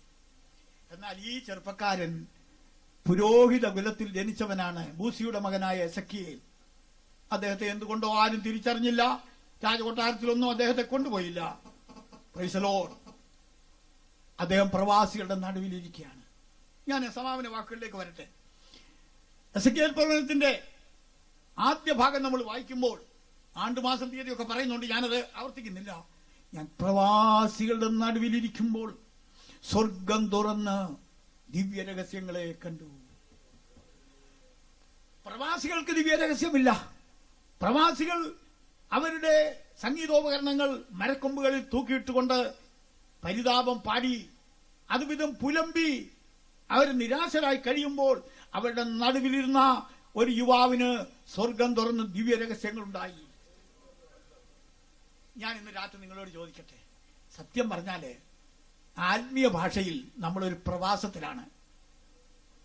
ഇവിടെ ഈ ദുബൈയിലും ഷാർജയിലും അലയിലും അബുദാബിയിലും മറ്റ് ഗൾഫ് രാജ്യങ്ങളിലും അങ്ങനെയൊക്കെ വന്ന് പാർക്കുന്ന നിങ്ങളോട് ഞാൻ ചോദിക്കട്ടെ, നിങ്ങൾ സ്വന്തം നാട്ടിൽ ജീവിക്കുന്നതായിട്ട് നിങ്ങൾക്ക് എപ്പോഴെങ്കിലും തോന്നിയിട്ടുണ്ടോ? ഈ ലോകത്തിൽ എവിടെയെങ്കിലും ജീവിക്കുന്ന ഒരു മനുഷ്യന് ഈ ലോകം സ്വന്തം നാടാണെന്ന് അവൻ എപ്പോഴെങ്കിലും തോന്നിയിട്ടുണ്ടോ? ഉണ്ടെങ്കിൽ അവന്റെ തെറ്റിദ്ധാരണ മനസ്സിലാകുന്ന ഒരു ദിവസം വരും. എന്താണെന്നറിയാം, സമയമാൻ രഥത്തിൽ അവനെ എടുത്തുകൊണ്ട് പോകുന്ന ദിവസം അവന് മനസ്സിലാകും ഇത് സ്വന്തം നാടല്ലെന്ന്. പൈസലോ വിശുദ്ധ പത്രോസിന്റെ ലേഖനത്തിൽ ഒരു വാക്യം എന്റെ ഓർമ്മയിൽ വന്നു. പ്രിയരേ, പരദേശികളും പ്രവാസികളുമാകുന്ന നിങ്ങളോട്, നമ്മളെല്ലാവരും ഈ ലോകത്തിലായിരിക്കുമ്പോൾ നമ്മൾ പരദേശികളാണ്, പ്രവാസികളാണ്. ആത്മീയ ഭാഷയിൽ നമ്മൾ പ്രവാസികളാണ്. എന്നാൽ ഈ പ്രവാസകാലം നമ്മൾ എങ്ങനെ കഴിക്കണം? ഈ ബാബിലോൺ നദികളുടെ തീരത്ത് കിടന്ന ജനത്തെപ്പോലെ നമ്മൾ പ്രവാസകാലം കഴിക്കരുത്. നമ്മുടെ പ്രവാസകാലം ഭയത്തോടുകൂടെ കഴിക്കണം. പ്രൈസലോ. കുറഞ്ഞപക്ഷം ഈ എസെക്കിയേൽ അവന്റെ പ്രവാസകാലം ഉപയോഗിച്ചതുപോലെ കഴിക്കണം. പ്രൈസലോ. അവൻ പാപം ചെയ്തിട്ടല്ല അവരുടെ നടുവിൽ വന്നത്, അവനും അവരുടെ കൂടെ പിടിക്കപ്പെട്ട് വന്നെന്ന് മാത്രമേ ഉള്ളൂ. ഞാൻ ഈ എസെക്കിയേൽ പ്രവചനം വായിച്ചപ്പോൾ എനിക്ക് കർത്താവ് ഒരു കാര്യം മനസ്സിലാക്കി തന്നു. ഈ അലരിവൃക്ഷത്തിന്മേൽ കിന്നരങ്ങൾ തൂക്കിയിട്ടുകൊണ്ട് കിടന്ന് ഈ അതും ഇതും പുലമ്പുന്ന ഈ ആളുകളുണ്ടല്ലോ, അവരുടെ ഈ കാട്ടായങ്ങളൊക്കെ കണ്ടാൽ നമുക്ക് തോന്നും അവർ ഭക്തരാണെന്ന്, അവർ ആരാധനയിൽ പ്രിയമുള്ളവരാണെന്ന് തോന്നും. ഈ അടുത്ത സമയത്താണ് എനിക്കതിന് സത്യം മനസ്സിലായത്. എസെക്കിയേലിനെ വിളിച്ചിട്ട് ഈ കെബാർ നദിയുടെ തീരത്ത് കിടക്കുന്ന ഈ ജനത്തെക്കുറിച്ച് ദൈവം പറഞ്ഞു കേൾക്കണോ? മനുഷ്യപുത്ര, അവർ മത്സരഗൃഹമല്ലോ. എന്തോ മത്സരഗൃഹമാ. ഇത്രയെല്ലാം അനുഭവിച്ചിട്ടും അവർ മത്സരഗൃഹമാണ്. ഈ കഷ്ടത കൊണ്ട് മനുഷ്യൻ നന്നാകുമെന്നൊരു വാർത്തയിലുണ്ടല്ലോ, അതൊക്കെ ചുമ്മാ. ചിലർ മാത്രമേ കഷ്ടത കൊണ്ട് ശരിയാകുള്ളൂ. വേറെ അനേകം ആളുകൾ കഷ്ടത കൊണ്ട് ഒന്നുകൂടെ കഠിനപ്പെടുകയുള്ളൂ. വെളിപ്പാട് പുസ്തകം ഞാൻ പഠിച്ചപ്പോൾ എനിക്ക് മനസ്സിലായി, ബാധകളാൽ ചിലര് ദൈവത്തെ ദൂഷിച്ചതേ ഉള്ളൂ. പ്രൈസലോ. ചില ആളുകൾ മാത്രമേ ക്രമീകരണം പ്രാപിക്കുകയുള്ളൂ. മത്സരഗൃഹം. ഞാൻ ഇന്ന് രാത്രി നിങ്ങളോട് ചോദിക്കട്ടെ, നിങ്ങളോട് സംസാരിക്കുന്ന ഞാനോ എന്നിൽ കൂടെ ഈ വചനം കേൾക്കുന്ന നിങ്ങളിൽ ആരെങ്കിലുമോ ദൈവത്തിന്റെ സന്നിധിയിൽ മത്സരഗൃഹമാണോ? ജീവിതത്തിൽ ക്രമീകരിക്കുവാനുള്ള ഭാഗങ്ങളുണ്ടോ? Praise God. സംഭവിച്ചത് കൊണ്ടൊന്നും ജീവിതത്തിൽ ക്രമീകരണം വരുത്താതെ പിന്നെയും പിന്നെയും അതേ പലരെയും ദുഷി പറഞ്ഞുകൊണ്ട് പലരെയും വിമർശിച്ചുകൊണ്ട് ഇങ്ങനെ കഴിഞ്ഞുകൂടുന്ന ഒരു അവസ്ഥയാണോ എന്റെ നിങ്ങളുടെ ജീവിതം? ഹല്ലേലൂയ. നമുക്ക് അല്പസമയം ഒന്ന് ചിന്തിക്കാം. എന്നാൽ ഞാൻ ക്ലോസിംഗ് വേർഡ്സ് ആയിട്ട് പറയാൻ ദൈവം ഏൽപ്പിച്ചിരിക്കുന്ന ഒരു കാര്യം, ഇന്ന് ലോകത്തുള്ള മനുഷ്യവർഗത്തെ മുഴുവൻ അങ്ങ് വിടാം. 600 കോടി ചില്ലാനും ആളുകൾ ഇപ്പോൾ ലോകത്തിൽ ശ്വാസോച്ഛ്വാസം ചെയ്യുന്നുണ്ടെന്നാണ് പറയുന്നത്. അവരെ മുഴുവൻ ഇപ്പോൾ എടുക്കണ്ട. അവരുടെ കൂട്ടത്തിൽ യേശുക്രിസ്തുവിന്റെ നാമത്തിൽ അറിയപ്പെടുന്ന വലിയൊരു പങ്ക് ആളുകളുണ്ട്. അവരെല്ലാവരും സഭയല്ല, അവരെല്ലാവരും ക്രിസ്ത്യാനികളല്ല എന്ന് ഞാൻ പറയുമ്പോൾ നിങ്ങൾക്ക് മുഷ്ടിക്ക് തോന്നരുത്. ഞാനിത് വെറുതെ പറയാം. ഞാൻ ചുമ്മാ ഈ ദൈവവചനം ചുമ്മാ പ്രസംഗിക്കുന്ന ഒരാളല്ല. സർദീസ് 7 സഭകൾക്ക് ദൈവത്തിന്റെ പരിശുദ്ധാത്മാവ് ദൂതെഴുതിയപ്പോൾ സർദീസിലുള്ള എല്ലാവരും ദൈവമക്കളാകുന്നു, അവരെ ചേർക്കുവാനായി കർത്താവ് വരുന്നു എന്നല്ല എഴുതിയത്. എങ്കിലും തങ്ങളുടെ ഉടുപ്പ് മലിനമാക്കാത്ത കുറെ പേർ സർദീസിൽ എനിക്കുണ്ട്. സർദീസ് സഭ മുഴുവൻ ദൈവത്തിന്റെ ദൃഷ്ടിയിൽ കൊള്ളാവുന്നവരല്ല. ഉടുപ്പ് മലിനമാക്കാത്ത കുറച്ച് പേര് അവിടെ ഉണ്ട് എന്ന് ഞാൻ പറഞ്ഞുകൊണ്ട് നാളെ മുതൽ ഞങ്ങളൊക്കെ ചെയ്യുന്ന പോലെ വെളുത്ത ഉടുപ്പ് മാത്രം ഇട്ടുകൊണ്ട് ഇനി വരാനൊന്നും ആരും ശ്രമിക്കരുത്. അവിടെ ഈ പുറമേയുള്ള വസ്ത്രത്തിന്റെ കാര്യമല്ല പറഞ്ഞത്, ജീവിത വസ്ത്രം. ജീവിത വസ്ത്രം. ലോകം, ജഡം, പിശാച്, പ്രൈസലോ, കൺമോഹൻ, ജഡമോഹൻ, ജീവനത്തിന്റെ പ്രതാപം തുടങ്ങിയ ശാപദോഷങ്ങളാൽ അനേകരുടെ ജീവിതം മലീവസമാകുമ്പോൾ ജീവിത വസ്ത്രം നശിപ്പിക്കാത്ത കുറച്ചുപേര് അവിടെയുണ്ട്. അവർ യോഗ്യന്മാരാകിയാൽ അവർ കർത്താവിനോടുകൂടെ നടക്കും. പ്രൈസലോ. ദൈവമക്കളെ, ഈ പരിതാപം പുലമ്പുന്നവരുടെ നടുവിൽ എസെക്കിയേൽ ഇരുന്നു. എനിക്കിന്ന് രാത്രി ദൈവം തരുന്നൊരു മെസ്സേജ് നിങ്ങളത് ഉൾക്കൊള്ളണം. ഞാനും നിങ്ങളും വെറുതെ ദുഃഖിക്കുന്നവരാണോ? അയ്യോ ഇതെന്താ ഇങ്ങനെ വന്നത് എന്ന് ചോദിക്കുന്ന ഒരു കൂട്ടം ആളുകളെ കാണാൻ സാധിക്കും. ദൈവം എന്നാ ഇങ്ങനെ ചെയ്തത്, ഞങ്ങളോട് ഇങ്ങനെ ചെയ്തത് എന്താണ്? ഏറിയ പങ്കാളുകൾ അങ്ങനെ ദൈവത്തിന് വിരോധമായി ചിന്തിക്കുകയും പറയുകയും ചെയ്തുകൊണ്ട് ബാബിലോൺ നദീ തടങ്ങളിൽ കഴിച്ചു കൂട്ടുമ്പോൾ അല്ല, പ്രാക്ടിക്കലായിട്ട് ഇതിനെ തിരുത്തിക്കുറിക്കുവാൻ, വൈഷമ്യ ഘട്ടങ്ങൾ വരുമ്പോൾ അതിനെ മറികടക്കുവാൻ അതിനുവേണ്ടി ഇടിവിൽ നിൽക്കുന്ന ചില പുരുഷന്മാരെ നമുക്ക് ബാബിലോൺ പ്രവാസത്തോടുള്ള ബന്ധത്തിൽ കാണുവാൻ സാധിക്കും. അവരുടെ ചിലരുടെ പേരുകൾ ഞാൻ ഒന്നുകൂടെ പറയട്ടെ. Daniel, Azariah, Hananiah, Mishael. രാജാവ് അവർക്ക് പേരൊക്കെ മാറ്റിക്കൊടുത്തു കേട്ടോ. എന്നാലും ആ പേരൊന്നും അവരത്ര കാര്യമായിട്ട് എടുത്തില്ല. അവരവരുടെ പേര് തന്നെ പിന്നെയും കൂട്ടിയത്. ബാബിലോൺ നദികളുടെ തീരത്ത്, ഖബാർ നദിയുടെ തീരത്തിരിക്കുന്ന എസെക്കിയേൽ, ഇവര് ഒരു സ്പെഷ്യൽ ഗ്രൂപ്പാണ്. ഇന്ന് രാത്രി, ഈ ഒന്നാമത്തെ രാത്രിയിൽ എന്റെ മെസ്സേജ് ഈ ബാബിലോൺ നദികളുടെ തീരത്ത് കിടക്കുന്ന ഈ മത്സരഗ്രഹം എന്നുള്ള പേര് ദൈവത്തിൽ നിന്ന് സമ്പാദിച്ച ആ ജനസാമാന്യത്തിലാണോ നമ്മൾ? അല്ല, അതിന്റെ നടുവിൽ ദൈവമേ ഞങ്ങളോട് കരുണ തോന്നണമേ, ഞങ്ങളുടെ പാപങ്ങൾ ക്ഷമിക്കണമേ എന്ന് പ്രാർത്ഥിക്കുന്ന എസെക്കിയേൽ, ദാനിയേൽ, ആസറിയ, ഹനനിയ, മിശായേൽ എന്ന് പേരുകൊണ്ട ഒരുപിടി ആളുകളുടെ കൂട്ടത്തിലാണോ നമ്മൾ? യെരമ്യാ പ്രവാചകൻ പാടിയ ഒരു വിലാപഗാനം 66 ദിവസങ്ങളുടെ കൂട്ടത്തിലുണ്ട്. നിങ്ങൾ ശ്രദ്ധിച്ചിട്ടുണ്ടോ? വിലാപങ്ങൾ എന്ന് തന്നെയാണ് അതിന്റെ പേര്. ആ പോയം അത് നമ്മൾ വായിച്ചാൽ അതിന്റെ സ്വഭാവം പറഞ്ഞാല് ആദ്യമേ ഓവേ ഞങ്ങൾക്ക് ഇങ്ങനെ സംഭവിച്ചിരിക്കുന്നു, നിങ്ങളുടെ കുഞ്ഞുങ്ങളൊക്കെ വീരിയുടെ തലക്കിലൊക്കെ വിശപ്പ് കൊണ്ട് തളർന്നു കിടക്കുന്നു. ആ ദയനീയമായ ചിത്രം പ്രവാചകൻ അവതരിപ്പിക്കുന്നു. എന്നാൽ അതിന്റെ എല്ലാം കാരണം അദ്ദേഹം കണ്ടുപിടിക്കുന്നത് ഞങ്ങളുടെ പാപമാണ് ഇതിന്റെ കാരണമെന്ന് ഞങ്ങൾ സമ്മതിക്കുന്നു. ഒരു പ്രശ്നമുണ്ടായാൽ അതിനെക്കുറിച്ച് വിലപിച്ചുകൊണ്ടിരുന്നിട്ട് കാര്യമില്ല. പ്രൈസലോ, ദൈവസന്നിധിയിൽ അതിന്റെ മൂലകാരണം കണ്ടുപിടിച്ച് അത് കറക്റ്റ് ചെയ്ത് മുന്നോട്ട് കടന്നു പോകുവാനുള്ള വഴി കണ്ടെത്താനാണ് ഞാൻ നിങ്ങൾ ശ്രമിക്കേണ്ടത്. അതുകൊണ്ട് ബാബിലോൺ പ്രവാസ കാലത്ത് കിന്നരങ്ങൾ തൂക്കിയിട്ടുകൊണ്ട് വിലപിച്ചവരുടെ കൂട്ടത്തിലുള്ള ക്രൈസ്തവ സമൂഹത്തെ അല്ല ദൈവം ആഗ്രഹിക്കുന്നത്. പിന്നെയോ ഞാൻ ഈ പേര് പറഞ്ഞ ഒരുപിടി വിശുദ്ധന്മാരെ പോലുള്ള ആളുകളുടെ ന്യൂനപക്ഷത്തെ ചേർക്കുവാനാണ് നമ്മുടെ കർത്താവ് മടങ്ങി വരുന്നത്. അക്കൂട്ടത്തിൽ ദാനിയേലിനെയൊക്കെ ദൈവം പടിപടിയായി ഉപയോഗിച്ച വിധങ്ങൾ എനിക്കറിയാം. എന്നാൽ എസെക്കിയേലിനെ കുറിച്ച് ഞാനൊരു 2-3 മിനിറ്റിനകം അവനെ ദൈവം എടുത്തുപയോഗിച്ച ആ വിധം ഒന്ന് നിങ്ങളോട് പറയാൻ ആഗ്രഹിക്കുകയാണ്.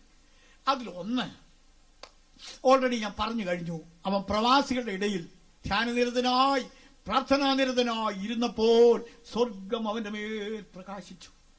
ഭയങ്കരമാണ് കേട്ടോ.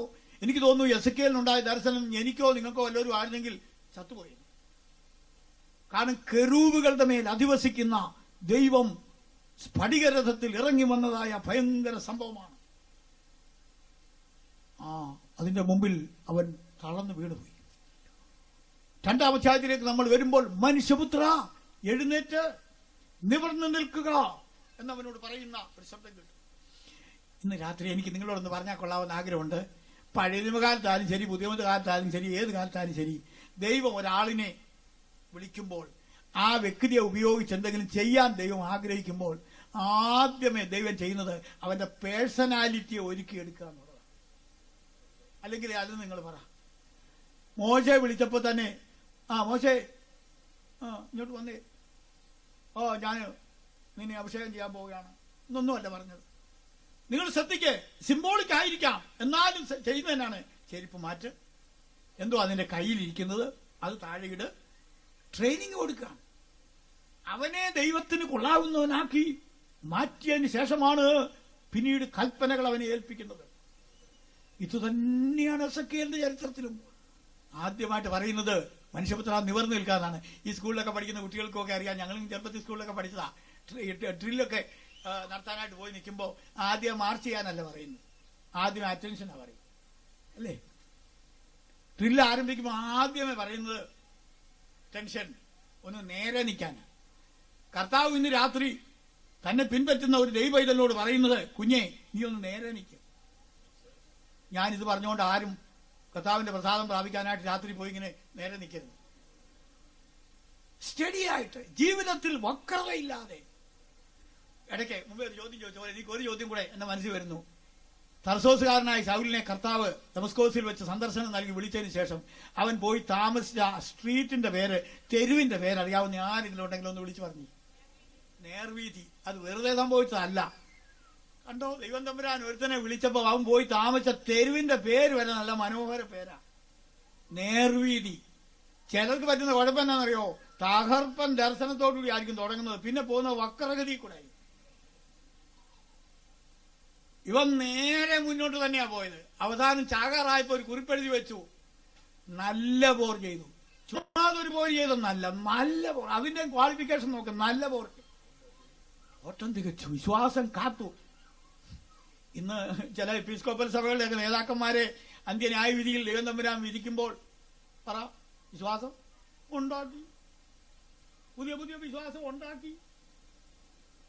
പൗലോസ് പറയുന്നത്, ഞാൻ വിശ്വാസമൊന്നും ഉണ്ടാക്കിയില്ല, നീ തന്ന വിശ്വാസം കാത്തു.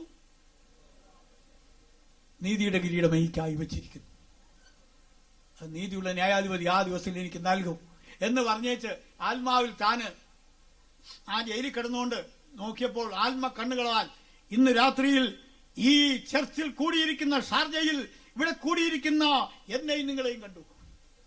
കണ്ടേച്ച് താൻ എഴുതി, എനിക്ക് മാത്രമല്ല അവന്റെ പ്രത്യക്ഷതയിൽ പ്രിയം വെച്ചവരായ ഏവർക്കും കൂടെ എന്നെഴുതി.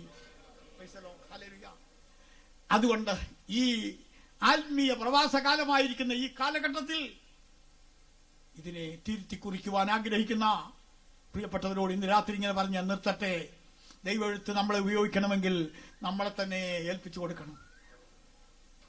കൗശലങ്ങൾ, തത്വജ്ഞാനം യേശുവിന് വേണ്ടാന്നൊക്കെ ഒരു പാട്ട് ഞാൻ കൊച്ചിലെ പഠിച്ചിട്ടുണ്ട്.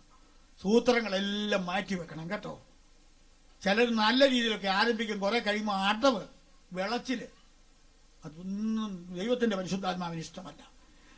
നിങ്ങൾക്കറിയാമോ, പിതാവ്, പുത്രൻ, പരിശുദ്ധാത്മാവ് എന്ന് പറയുന്ന മൂന്നാളത്വങ്ങളിൽ ദൈവത്തെക്കുറിച്ച് കൂടുതൽ പറയുമ്പോൾ ദൈവം ശക്തനാണ്, വല്ലഭനാണെന്നുള്ള രീതിയിലാണ്. എന്നാൽ പരിശുദ്ധാത്മാവിനെ കുറിച്ച് പറയുമ്പോൾ സെൻസിറ്റീവാണ്, വളരെ വേഗത്തിൽ തൊട്ടാവാടി പോലെ വാടുന്ന ഒരു പ്രകൃതിയിലാണ് പരിശുദ്ധാത്മാവിനെ അവതരിപ്പിച്ചിരിക്കുന്നത്.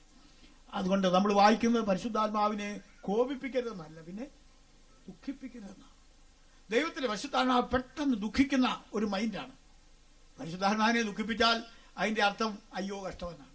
അശുദ്ധ ജീവിതം കൊണ്ടോ തെറ്റായ ഉപദേശങ്ങൾ കൊണ്ടോ ദൈവത്തിന്റെ പരിശുദ്ധാത്മാവിനെ ദുഃഖിപ്പിക്കുന്ന ഒരു വ്യക്തിക്ക് പിന്നെന്താ സംഭവിക്കുന്നത് എനിക്കറിഞ്ഞുകൂടാ. അങ്ങനെ 2-ാം അധ്യായത്തിൽ ദൈവസന്നിധിയിൽ തന്നെ നേരായി ഏൽപ്പിച്ചു കൊടുത്ത ആളിന് ദൈവം മൂന്നാമതായിട്ട് കൊടുക്കുന്ന അനുഗ്രഹമാണ്, അല്ലെങ്കിൽ കമാൻഡാണ്. 3-ാം അധ്യായത്തിൽ, മനുഷ്യപുത്ര നീ എന്ത് കാണുന്നു? ഞാനൊരു ചുരുൾ കാണുന്നു. ആ ചുരുൾ എങ്ങനെയുണ്ട്? അകത്തും പുറത്തും എഴുത്താണ്. അത് വാങ്ങിച്ച് തിന്നാൻ പറഞ്ഞു. അതുകൊണ്ട് ഉദരം നിറച്ചു. പ്രമാണം താൻ തന്നെ എഴുതി ഉണ്ടാക്കിയതല്ല, ദൈവം കൊടുത്ത പ്രമാണം അകത്താക്കി. നമുക്കറിയാം, ഈ പണ്ട് ഒരു ദേവദാസൻ അടുത്ത് ഒരു ലേഖനത്തിൽ എഴുതി, ഈ പാൽപ്പായസം കുടിക്കുന്നവൻ തികട്ടുമ്പോൾ പാൽപ്പായസമാണ് തികട്ടി വരുന്നത്, കള്ള് കുടിക്കുന്നവൻ തികട്ടുമ്പോൾ കള്ള തികട്ടി വരുന്നത്. ഇപ്പൊ എസക്കിയേൽ തികട്ടിയാലുണ്ടല്ലോ പ്രമാണം തികട്ടി വരുന്നത്. കാരണം അതുകൊണ്ട് ഉദരം നിറച്ചിരിക്കുകയാണ്. ദൈവത്തിന്റെ പ്രമാണം കൊണ്ടല്ലാതെ ലോകത്തിന്റെ പ്രമാണം കൊണ്ടോ സഭകൾ തട്ടിക്കൂട്ടി ഉണ്ടാക്കിയ അതേ സമ്പ്രദായങ്ങൾ കൊണ്ടോ ഒന്നും നമ്മുടെ ഉദരം നിറയ്ക്കരുത്. യഹോവ ഇപ്രകാരം അരുളി ചെയ്യുന്നു. ദൈവം പറയുന്നത് ജനത്തോട് പറ. ഈ മത്സരഗൃഹത്തെ രക്ഷിക്കാൻ അല്ലാതെ വേറെ ഒരു മാർഗവുമില്ല. ദൈവത്തിന് സ്തോത്രം.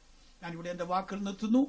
എസക്കിയേൽ ജനത്തിന്റെ മധ്യത്തിൽ, ദാനിയേൽ, സന്ദ്രക്ക്, മേശക്ക്, അബേദ്നെഗോ രാജകൊട്ടാരത്തിന്റെ പരിസരങ്ങളിൽ അവരുടെ സുഖങ്ങളെ വെറുത്ത് ദൈവത്തിന്റെ സത്യത്തിൽ അവർ ഉറച്ചു നിന്നതിനാൽ, സിംഹക്കുഴിയെ മറികടന്ന് തീച്ചൂളയുടെ ബലം കെടുത്തി അവര് അവിടെ പിടിച്ചു നിന്നതിനാൽ, അവർ വില കൊടുത്തതിനാലാണ് ഞാൻ വിശ്വസിക്കുന്നു ബാബിലോൺ പ്രവാസം വെട്ടിക്കുറച്ചു. Praise the lord. സൈറസ് എന്ന് പറയുന്ന ചക്രവർത്തി വിളംബരം എഴുതി, യഹോവയെ സേവിക്കുവാൻ ആഗ്രഹിക്കുന്നവൻ തിരിച്ചു പോകട്ടെ. പക്ഷെ അതിന് വില കൊടുത്തത് ഈ പറയപ്പെട്ട ഒരുപിടി ജനങ്ങളായിരുന്നു. ഇന്ന് രാത്രി ഞാൻ എന്റെ വാക്കുകൾ ഇവിടെ നിർത്തട്ടെ. ഈ ലോകം വല്ലാത്തൊരു പതനത്തിലേക്ക് നീങ്ങിക്കൊണ്ടിരിക്കുമ്പോൾ വെറുതെ മോങ്ങി വിലപിക്കുന്നവരുടെ കൂട്ടത്തിലല്ല, ഇടിവിൽ നിൽക്കുന്ന ഇതുപോലുള്ള ഒരുപിടി ആളുകളുടെ കൂട്ടത്തിൽ നിൽക്കുവാൻ അതിനുവേണ്ടി തയ്യാറായി ഏൽപ്പിച്ചു കൊടുക്കുന്ന ആരുണ്ട്? അവർക്ക് ഈ ഗൾഫിനെ വ്യത്യാസപ്പെടുത്താൻ കഴിയും, അവർക്ക് ഇന്ത്യയെ വ്യത്യാസപ്പെടുത്താൻ കഴിയും, അവർക്ക് ഭൂമിയുടെ മുഖം വ്യത്യാസപ്പെടുത്തുവാൻ കഴിയും. ദാനിയേലിന്റെ ഒറ്റ വാചകം കൊണ്ടിക്കൊണ്ട് ഞാൻ ഇരിക്കുന്നു. തങ്ങളുടെ ദൈവത്തെ അറിയുന്ന ജനം ഉറച്ചു നിന്ന് വീര്യം പ്രവർത്തി. ഒന്ന് ഉറച്ചു നിന്നേ, എന്നിട്ടാണ് വീര്യപ്രവൃത്തി. ദൈവത്തെ അറിയുന്ന ജനം ഉറച്ചു നിന്ന് വീര്യം പ്രവർത്തിക്കും. എല്ലാവർക്കും കണ്ണുകളെ അടയ്ക്കാം, എല്ലാവർക്കും കണ്ണുകളെ അടയ്ക്കാം. ഒരു പാട്ടിന്റെ ഒരടി മാത്രം അറിയാവുന്ന ഒരു പാട്ട്, കണ്ണുകൾ അടച്ചുകൊണ്ട് വേണം പാടാൻ. ഞാൻ വരുന്നു ക്രൂശിങ്കൽ സാധുക്ഷി നെൽകുരുടെ സർവവും എനിക്കേറ്റിൽ പൂർണ്ണരേ ഷാഗാടും ഞാൻ. പ്ലീസ് എല്ലാവരും ഇങ്ങോട്ട് ശ്രദ്ധിക്കാട്ടെ. കണ്ണടച്ചുകൊണ്ട് തന്നെ എല്ലാവരും നിമിഷം ശാന്തമായിരിക്കുക. ഒരു കപ്പൽ, ഒരു ചരക്ക് കപ്പൽ പോകുമ്പോൾ ആ കപ്പലിൽ രണ്ട് തരത്തിലുള്ള ലോഡ് ഉണ്ടെന്ന് അറിവുള്ളവർ പറഞ്ഞിട്ടുണ്ട്. അതിലൊന്ന് കാർഗോ, അത് ലോഡാണ്. എന്നാൽ ആ കപ്പലിനെ നയിക്കുന്ന ഒരുപിടി ആളുകളുണ്ട്, അവരുടെ പേര് ക്രൂ എന്നാണ്. ഇന്ന് രാത്രിയിൽ നമ്മള് ക്രൈസ്തവ ലോകത്തിലെ കാർഗോയാണോ ക്രൂ ആണോ? ഞാൻ മുമ്പേ പറഞ്ഞ ആ വിശുദ്ധന്മാര് ക്രൂ ആയിരുന്നു. ഇന്ന് രാത്രി എന്റെ കർത്താവേ, കെട്ടിക്കിടക്കുന്ന ഒരു ചുമടായിട്ട് എന്നെ മാറ്റരുതേ. എന്നാലോ നിനക്ക് വേണ്ടി ഇടിവിൽ നിൽക്കുന്ന, ജനത്തിനു വേണ്ടി ഇടിവിൽ നിൽക്കുന്ന ആ വിശുദ്ധന്മാരെ പോലെ എന്നെയും ആക്കണമേ എന്ന് നമുക്ക് ദൈവത്തോട് പ്രാർത്ഥിക്കാം. ഈ കേട്ട വചനത്തിന്റെ മുൻപിൽ പ്രൈസ് ദി ലോർഡ് ഹൃദയം നുറുങ്ങി തങ്ങളെ തന്നെ ദൈവത്തിന്റെ സന്നിധിയിൽ ഒരു പുതിയ സമർപ്പണത്തിന് വേണ്ടി താല്പര്യപ്പെടുന്ന എല്ലാ പ്രിയപ്പെട്ടവരും തങ്ങളുടെ കൈകളെ ഒന്ന് ഉയർത്തിപ്പിടിച്ചാട്ടെ. എല്ലാവരും കൈകളെ ഒന്ന് ഉയർത്തിപ്പിടിച്ചാട്ടെ. ഞാൻ ഒരു വാചകം പ്രാർത്ഥിച്ച് അവസാനിപ്പിക്കട്ടെ. കർത്താവേ, ഞങ്ങൾ ചിന്തിച്ച വചനം ഞങ്ങൾക്ക് ഉപകാരമായി തീരണമേ. നിന്റെ ജനത്തെ നീ കടാക്ഷിക്കണമേ. ഒരു പുതിയ ദർശനത്തിലേക്ക് ഞങ്ങളെ നയിക്കണമേ. ഒരു പുതിയ തീരുമാനത്തിലേക്ക് ഞങ്ങളെ നടത്തണമേ. ഈ പ്രവാസകാലം ഭയത്തോടെ കഴിക്കുവാൻ ഞങ്ങളെ അവിടുന്ന് സഹായിക്കണമേ. എല്ലാവരെയും അനുഗ്രഹ നിറവോടെ നീ അയക്കണമേ എന്ന് പ്രാർത്ഥിക്കുന്നു. യേശുവിന്റെ നാമത്തിൽ പിതാവേ, ഞങ്ങളുടെ പ്രാർത്ഥന കേൾക്കണമേ.